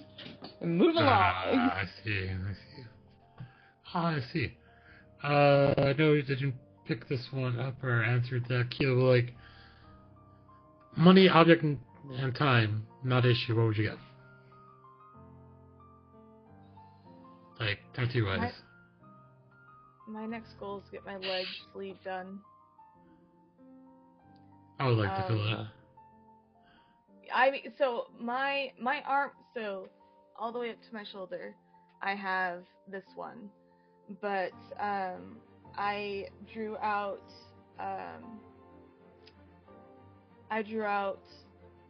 a piece that would commemorate Persephone, which is another part of the pantheon that I work with. But it would be Persephone, and it falls down into ocean because my godparents collectively, the two of them, because they are married, they took place of my dad growing up. So My godfather was the physical representation of my dad. My godmother was the verbal and emotional replacement of my dad. And so they are instrumental in my young life and my adult life. And so for me, it's going to go basically from hip to ankle, but it's all of like the mythology and the lore. And then I've got it drawn out and it's on my Instagram. But my godfather actually used to, he's led a very interesting life. He repaired oil rigs, and he was a diver for that. And I have gone diving before, and I can tell you it's incredibly dangerous what he did, but it was insane what he did. And my godmom, she was one of the ones that went with me when we were snorkeling in Hawaii.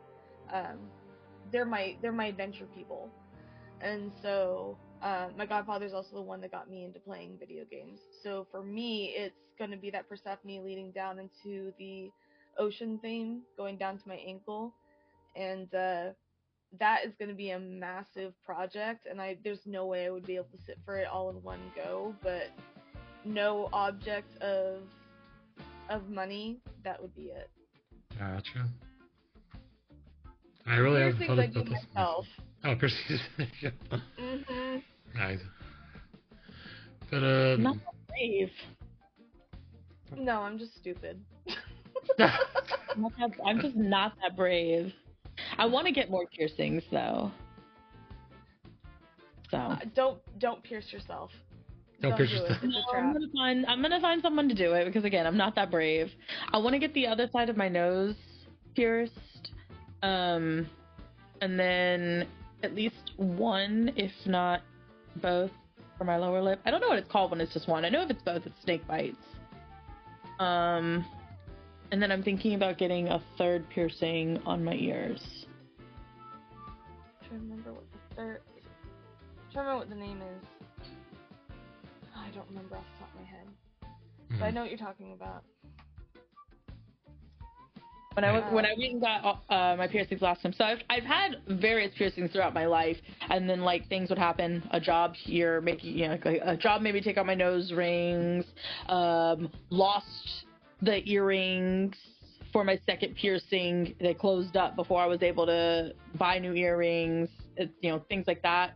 So I'd gotten piercings and then had to take them out, and then in the last relationship that I was in, I had kind of like at one point started talking about going and getting my piercings again, and he kind of was like meh, meh, meh, meh, meh. And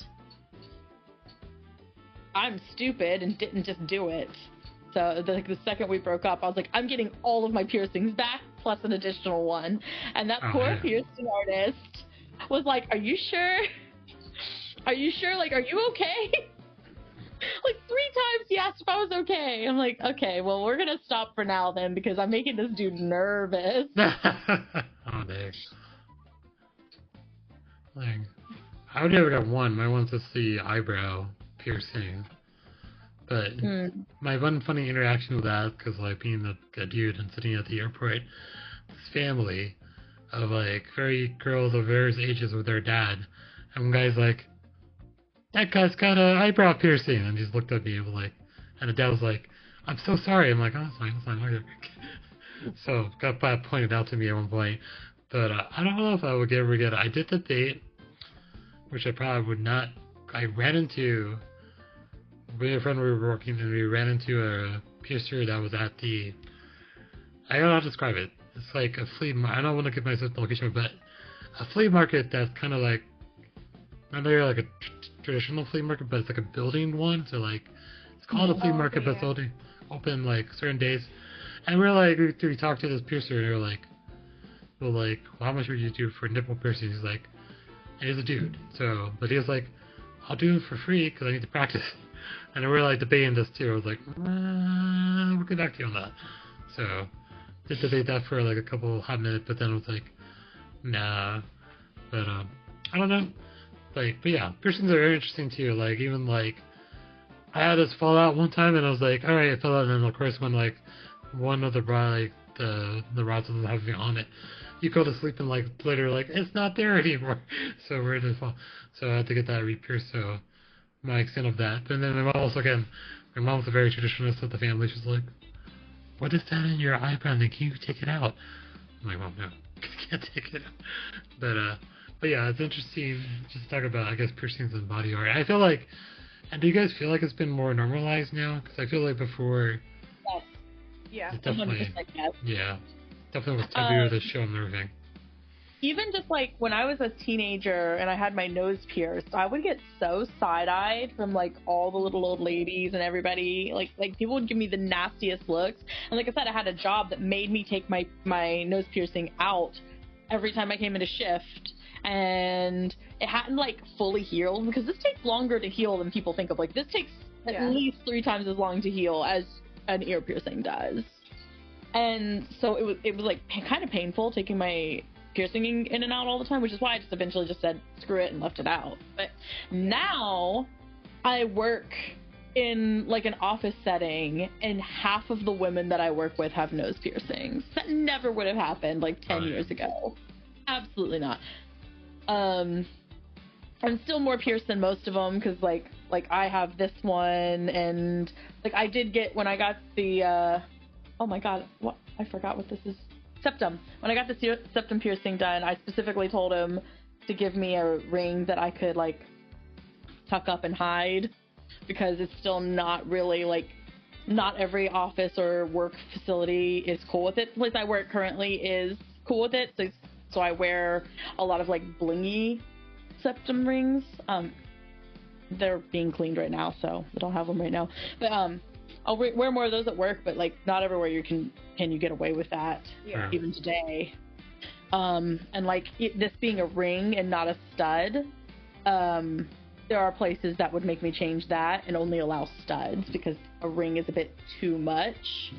And I've worked places before that having this up here is also not allowed, so you have to leave your hair down to cover it, or you'd have to get like a clear plastic, something to like plug into it, and those suck. Those are the worst feeling things in your skin. I hate them so much. So you end up getting like real strategic with your hairstyle, so it always covers the top of your ears so no one can see it if you're working in those facilities. Now this one's pretty much okay everywhere, which is nice. So it's really just like the face ones you have to worry about. Go ahead. Okay. I'd have to say it is more agreeable to where piercings are becoming more and more common, same with tattoos. Also, the lip piercing you're talking about is called a side lip ray. Got it. Yeah, I haven't decided if I want to do that or just go full snake bites. I have 19 piercings.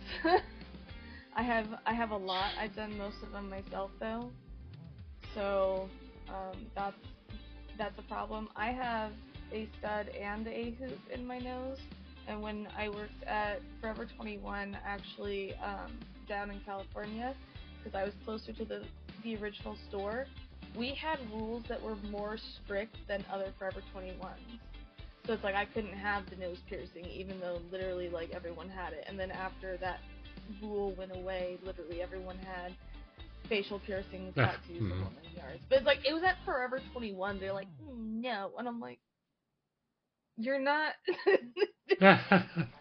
you can't tell me. Maybe I'd understand. Forever 21? Really? Yeah. Well, it's like I sit here and I go, how are you gonna judge me on how I look when your store looks like a hurricane went through it 9 times out of 10? Because I don't know why, half the time there was always something wet on the floor and clothes were everywhere. So I'm like, why are you sitting here going like, oh, you know, you have to look a certain way, but the store looks this way. You go to Forever 21, it looks like a teenager's room. It does. It's awful. I've been there personally, but I probably can relate how the teenagers' room usually is. But wait, I have to do this, and I know I've heard this. I don't know if Faye's heard this, but we have to get a short clip of the Forever 21 voice that you use when you answer the phone.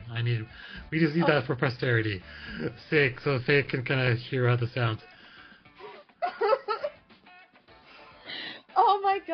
so I have a pitch that's naturally lower than like most women, and they hated it.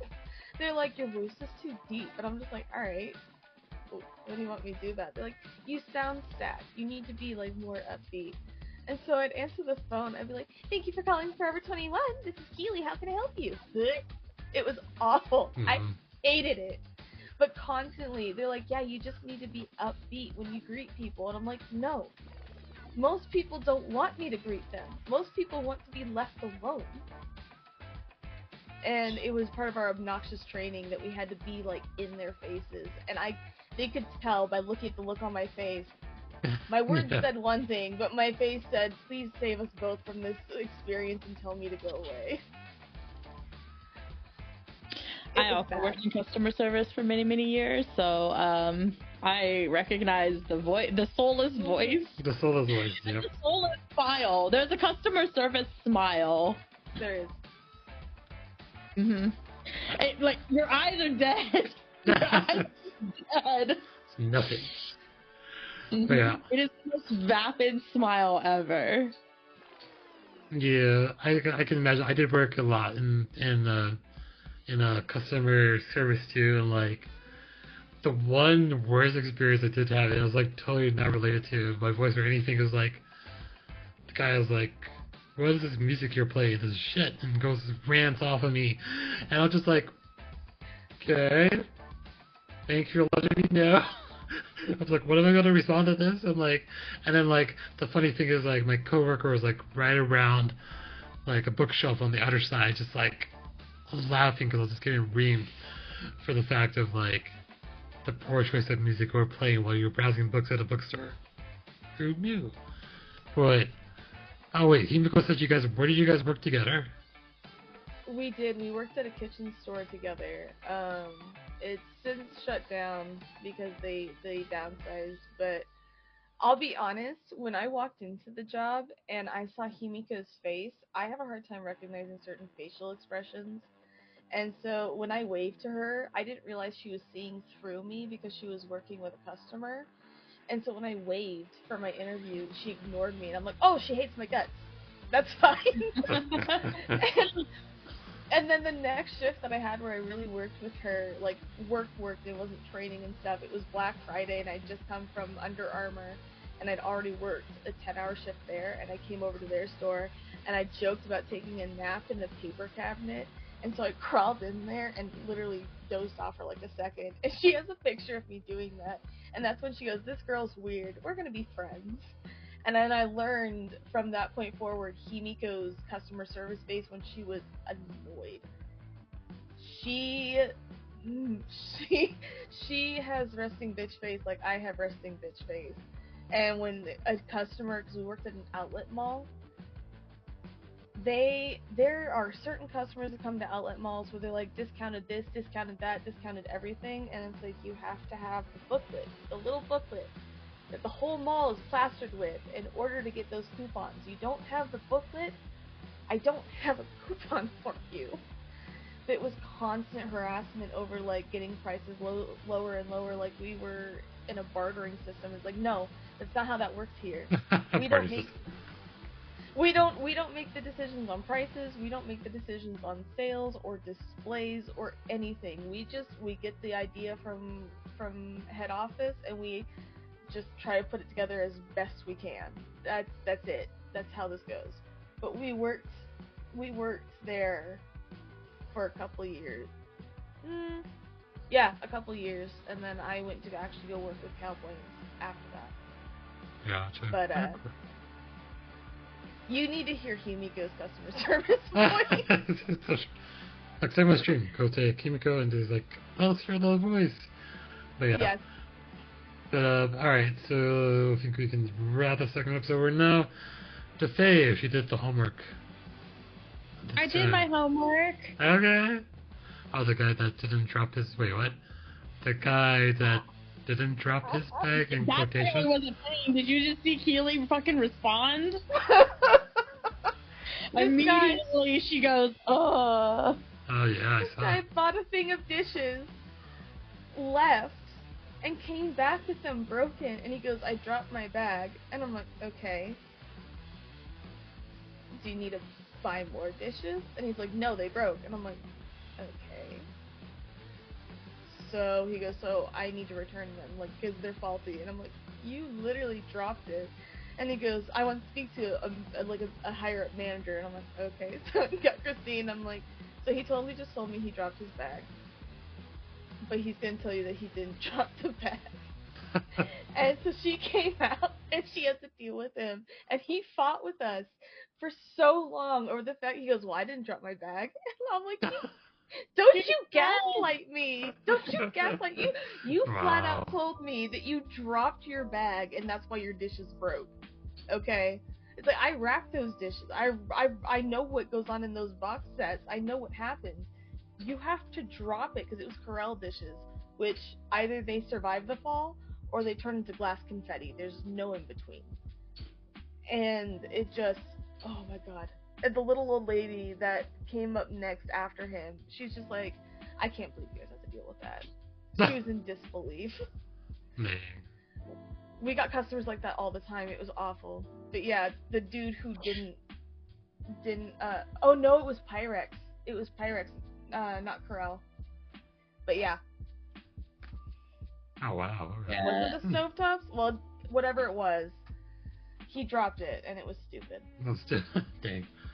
Well, oh, never mind. Fine. Question for you guys. Because we're all streamers, and I just realized, like, what is the most memorable thing that's ever happened to you on stream? Like, while you've been live?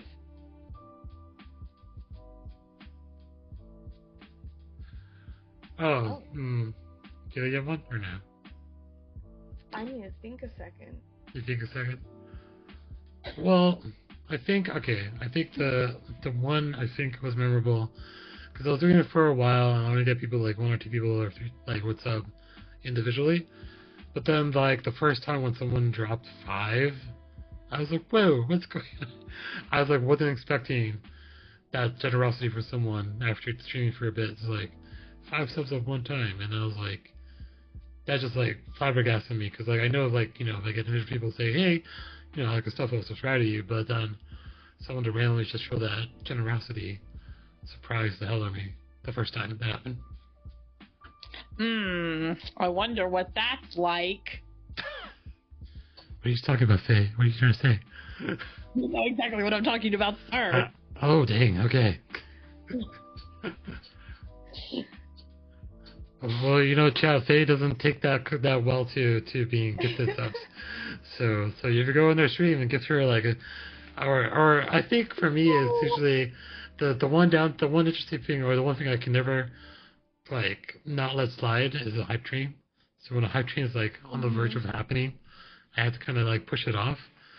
So like, but yeah, once that pushes up, then all hell lets loose. But she knows how that's it. But yeah, the generosity of someone like giving that 5 stars when you've been doing it for a while and you haven't seen that like that generosity in a bit. So always surprising the first time. Yeah. Kaylee? So let's see what Himiko's put into the chat. It's probably a toss-up between me forgetting that I'm on stream and realizing that sometimes I just say wild things, and then there is recorded evidence of me saying wild things. And the one that Himiko is specifically recalling, actually, when I got shout out on Faye's stream the one time or something, I don't remember what it was, but Stream Team Go rated her stream, and it brought up the clip where there's this shark, because we played this game called Depth, where it was divers versus sharks. Sharks try to kill the divers try to kill the sharks and collect gold. And we were playing in public lobbies, and there was this guy who had a shark that had this skin that made him look like he was a rock with coral on it. And he came out of nowhere, because I could hear the heartbeat, and it came out of nowhere. And an unfortunate string of words came out of my mouth, and it played on Faye's stream. So then people were like, amazing. Excuse me? And I said the coral cockring of bullshittery is what I called him. Amazing. And it was just so angry when I said it, because I was scared, and I was pissed off that he scared me. And so there has been instances where I forget that I'm live, and it has come out on stream, and now there are clips of me doing stupid stuff, and there's record of the unfortunate things that I've said. But that's what's most memorable for the people. No. I want to be able to press a button and not just play. Oh wait, can we find it? Is it out there? That's on the Stream Team Go channel. Oh, it's the Stream Go channel? Yeah. Alright, let me look. It's also on the Stream Team Go TikTok. It was a promo that we cut. And I was responsible for it. Himiko, you need clips? Hold on. Let's take a look. I can find it. 1 second. Oh, she does have clips. I will get clips of her. Yeah. But, yeah, that's the most memorable thing for Stream Team Go. I would say independently, I'll be honest, I wasn't too keen on streaming by myself because I didn't think it was going to be worth watching, so I just was not here for it. But I got encouragement from so many people, and it's like my mom was telling me to stream, my friends were telling me to stream, especially like doing art streams where I just draw and chill and hang out. And so I started doing that, and what really kind of made me flabbergasted was how fast that people from different communities were like, hey, you're a new streamer, I'm gonna come support you, I'm gonna come hang out with you.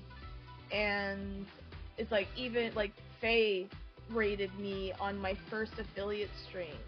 Ooh. And that was exciting because I'm like, oh my god, it's like my first affiliate raid. And that stream too, I got 10 subs donated to me, and I was so embarrassed because I had a hype train going, and I was so embarrassed and like so grateful, but there's only so many times you can say thank you before you sit there and go like, thanks, love you guys, thank you, let me be an idiot now because I don't know what else to do. It's just, I get so uncomfortable over, it's like, if someone's rude to me, oh, I can handle that, that's fine. Yeah, exactly, I know what to do then. Yeah, you're rude, oh, I can clap back, I can do whatever I need to, I can put you in your place, it's fine, I'm cool with it. But you compliment you're nice to me, what the you're fuck? nice to me, ugh, I don't know what to do with that, that's like, I don't know how to handle that. If there's anybody in chat that's from my community and has heard me describe Keely as me in a different body, I'm starting to see it. I'm looking for the clip, but I don't have context. Is there anything? Is it titled anything particularly, or because like there's a lot of. You mean on Stream Team Go? Yeah. It's like Coach Keely. I don't think it's that one. Oh no, it's not Coach Keely, but that's one where Malk scared me. I was telling him like, oh, you know, the reason why we're killing you so much is because you're playing a white shark on a dark map. I can see you. And then I turned around and he was right there, and I didn't see him. So it was my words coming back to bite me. I may not have it here. I may have an easier solution. Okay. Oh, TikTok. Let me. Yeah. Keely, meeting you through Himiko and Stream Team, and like listening to you on the Discord before you started streaming made me finally understand why people liked my streams. Because I was like you were saying, like, oh, I feel like I'm boring. Da da da. I have been streaming for almost 4 years now, and until this year, like I think I met you in the Discord like maybe 6 months ago, ish. Yeah. Time is a construct I'm not familiar with, but it hasn't been long. No, I don't understand why anybody watches. I don't understand why I have a community. I don't understand any of this stuff because I am the most boring human on the planet. And then I started watching Keely in Discord playing horror games and hearing her react to basically the same way that I've reacted, especially when she was playing some games that I had played. So I knew she was reacting how I had already reacted, and I'm like, oh, I get it now. Yeah. I'm trying to That didn't find- make sense. It's kind of a running gag when I I've got come all into Keely's stream to play that one sound. She's like, screams, and it goes, "Hi, Ty." every time. Every time. Yeah, Every time. every time. Yeah. It's just the scream. Hi, yeah. Ty. Yeah. Let me. I'm trying to find. Miko, you're not the boring one. Miko, you are not. fucking boring. Yeah. We sass back and forth frequently. Actually, you know what I can do? Oh my god. I don't know why I'm arming you guys with this. But let me find it. You know what? That actually might not have been clipped, but I have been recording. At the time I was just recording so that we had videos to put on our social media, and that's No, what it came definitely a down clip to. because on my Was channel it? only clips get Oh pulled. yeah, that's right. Yeah, I was I don't remember. It has to be a clip. Well, let me find. There's like so many different ones too. I mean, did you try just searching coral cock ring? Is that actually just in there? No, it wouldn't be underneath that. I don't know. Give me 1 second. I Did it can transcribe? pull it. I can pull it and send it. I don't know. Okay. Yeah. how I'm not, but I am. By the way, Keely, I love your nails. I have Thank stubby you. nails, and they're all breaking right now. Yours are so pretty. These are actually just my I'm being lazy press-ons because normally I paint mine, and with Halloween, with October coming up and it being spooky month, I start in September. So the ones that I'm actually painting right now are gonna be Jason nails because Jason's my favorite Ooh. slasher. So I'm gonna log into stream. Faye, Teaser. Faye, yes, Kimiko, what's up? Let me pull that. I see my name.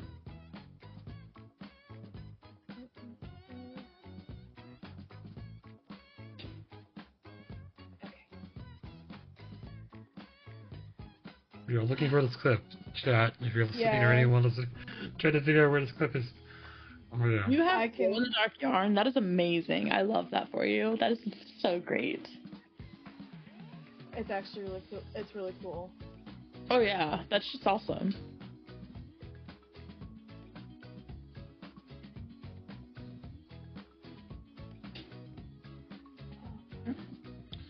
All right, so if you can't find yet, we'll if we delay, I'll edit this and be like, clip is here. So we'll see if it come up for that in the podcast at a later date if you can't get to it. So we'll hold I it too. just logged in. Oh god, I found Alright. it. Oh, which one is I it? just went plugged in. I don't know why. Hmm. There we go. I think it's fixed. Oh no. Because there's a lot of diver shortcuts. I was like, I don't Yeah. know which one it is. We played that game for like 4 years. Oh, for 4 years. Or 3 years. 3 Yeah. years. I have just found it. And this was back when we streamed with another streamer named Foxy Loxy, but she's not been doing streaming so much anymore. But Okay. she's the one that asked me how I came up with this stuff, and it was Oh, you sounded like, okay, hold on. yeah. Actually, sure. I just sent you the thing itself. Okay. I don't think I can. Yeah. Oh, I can hear it now. Okay, I'll put this in later. It's hard to. I can hear it barely, but I don't know how to put it in. It just sounds very dramatically the way it sounds too. But yeah, very cool. Did you put that in the chat that I could see also? Because it's not rude. Oh yeah, sorry. 1 second. I can put it in there. Why were you left out of the fun? Here. We put it there. Good. I'm putting it in the group chat between the three of us because I sent it to him directly in Discord. But now you also have it, Faye. Okay. Well, for posterity, we'll add it at some point and like also hear the show it. So, clip of that shows a catchphrase. That was there. Yeah. Alright, so... Bullshittery. Oh, I can hear Faye. As you can hear I Faye. just Fuck hear shit. bullshittery. Yeah. I didn't realize you could hear anything that was happening on mine. My bad. Well, there you go. We heard that. We heard it. But, So quick, try to cancel things. there you go. Alright. So let's say, gonna see wrap this episode. Faye, once Faye figures out what's going on our computer, we're at the point of the Faye segment. So, Oh, do you right. have, do you have Okay. hyperfixation? Yes, the current obsession is a musical that's in the process of being written. Keely, you spend time on TikTok. You might be familiar with this. And if you're not, why the fuck are you not? Because this is right up your alley. Okay. There's a guy making a musical out of the Odyssey. So all the Greek Oh. stuff. And it is so good. And today, new music dropped. Ah! I'm gonna fall out of my chair with excitement. I've been listening to it nonstop all day. It is fucking fantastic. I'm dropping shit over here in my excitement. One moment. Oh. Okay, I fixed it. Anyway, so yeah, it starts off with the Trojan horse from the Iliad, because that's kind of like where you first really meet Odysseus. So it starts off with that to kind of set the scene, and then he's breaking it up into what he's calling sagas. So each saga is somewhere like 4 to 6 songs each, depending. So we have the Troy saga, the Cyclops saga, the Ocean saga,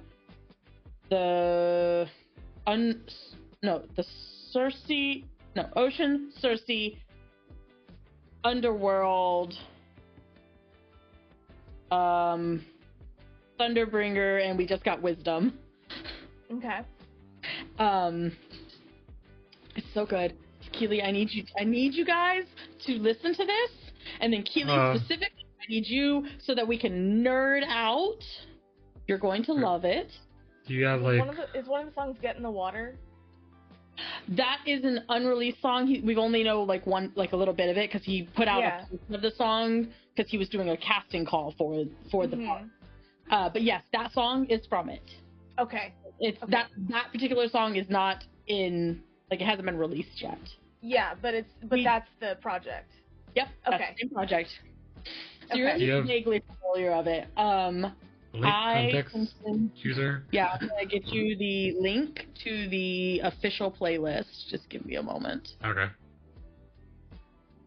There was some drama for the guy that's doing this. So, like, he started off with one production company and put out 2 sagas under them, and they literally, even to this day, never paid him. So he left that production company, but he had to rework the first 2 sagas because of they technically own the rights to the song. Yeah. And so I'm trying to find this playlist on Spotify and not doing a good job of it. So he had to rework the first 2 sagas, and that put a delay on things, but now he's like putting things out on his own. Okay. It always frustrates me. It always frustrates me when people take advantage of people like that. Like, oh, do the work, but I'm not going to pay you. I'll pay you an exposure, and it's like, any more exposure, and I'll be arrested for indecent exposure.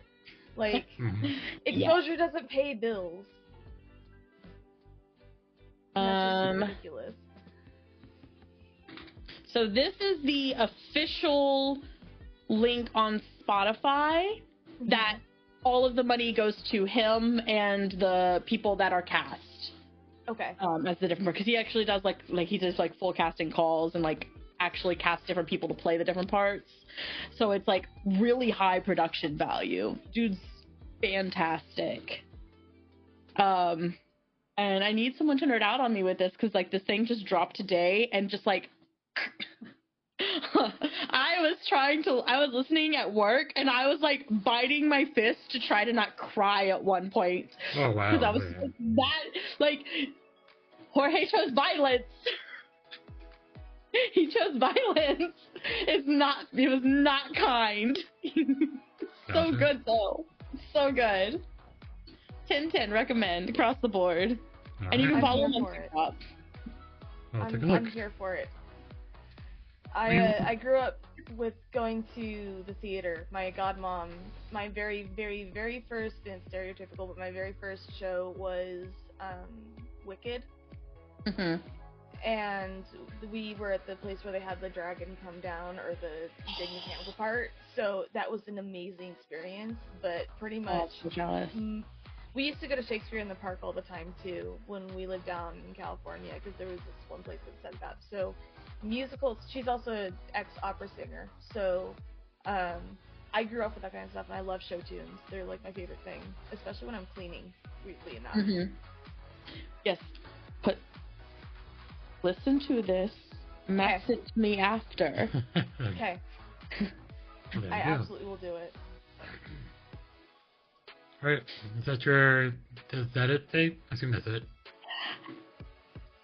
Yes, because if I say anything more, people are going to be like, oh, she already told me everything and I don't have to listen. No, go listen to the song. There you go. There you go. Go listen to it. So, Odyssey musical. If you use the link, I'll put it in the description also. But yes, check the link that you see in chat now, and then post it on the podcast page. All right, so we're gonna kind of wrap this up. I have no idea how long this is because I restarted a couple of times, but the record time seems like it's been for a bit. But you know, sometimes it goes. Good conversation. It goes for a while. So definitely appreciate you guys for being here. The audience definitely appreciates you guys too. Thank you. Yeah. All right, so kind of the final remarks. Find out when is your next stream? Where do people find you? We'll do the whole 9 years. So like where people find you, what's your next stream, and then we'll do Faye and then myself, and then call it a wrap for this one. I am on Twitch, YouTube, Instagram, and TikTok. I'm also on Facebook, but not very active there. All of my handles are xKilira or Kilira.nox, but for this kind of stuff, it's going to be xKilira.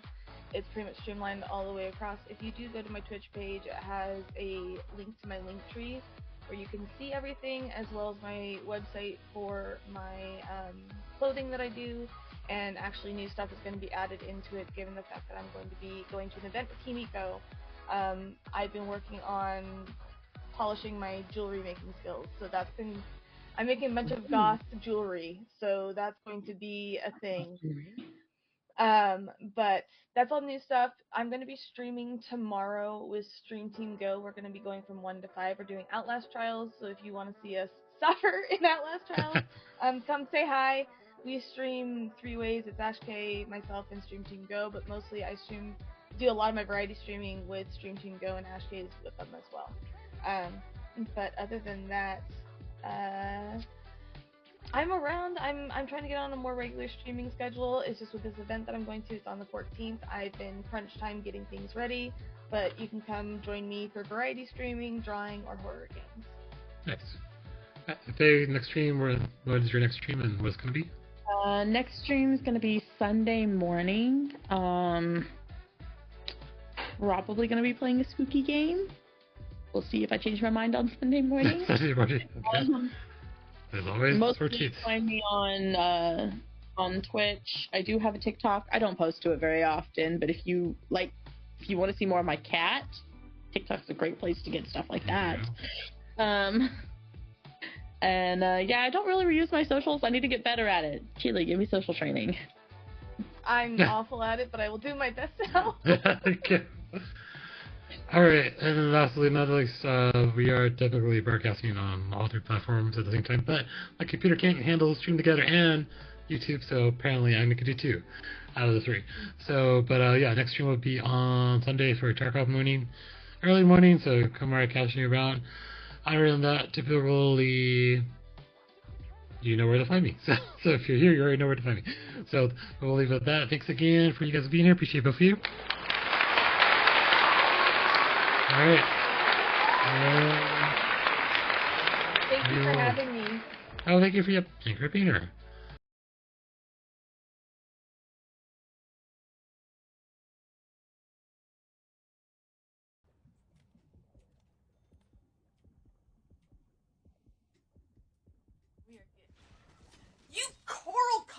of bullshittery.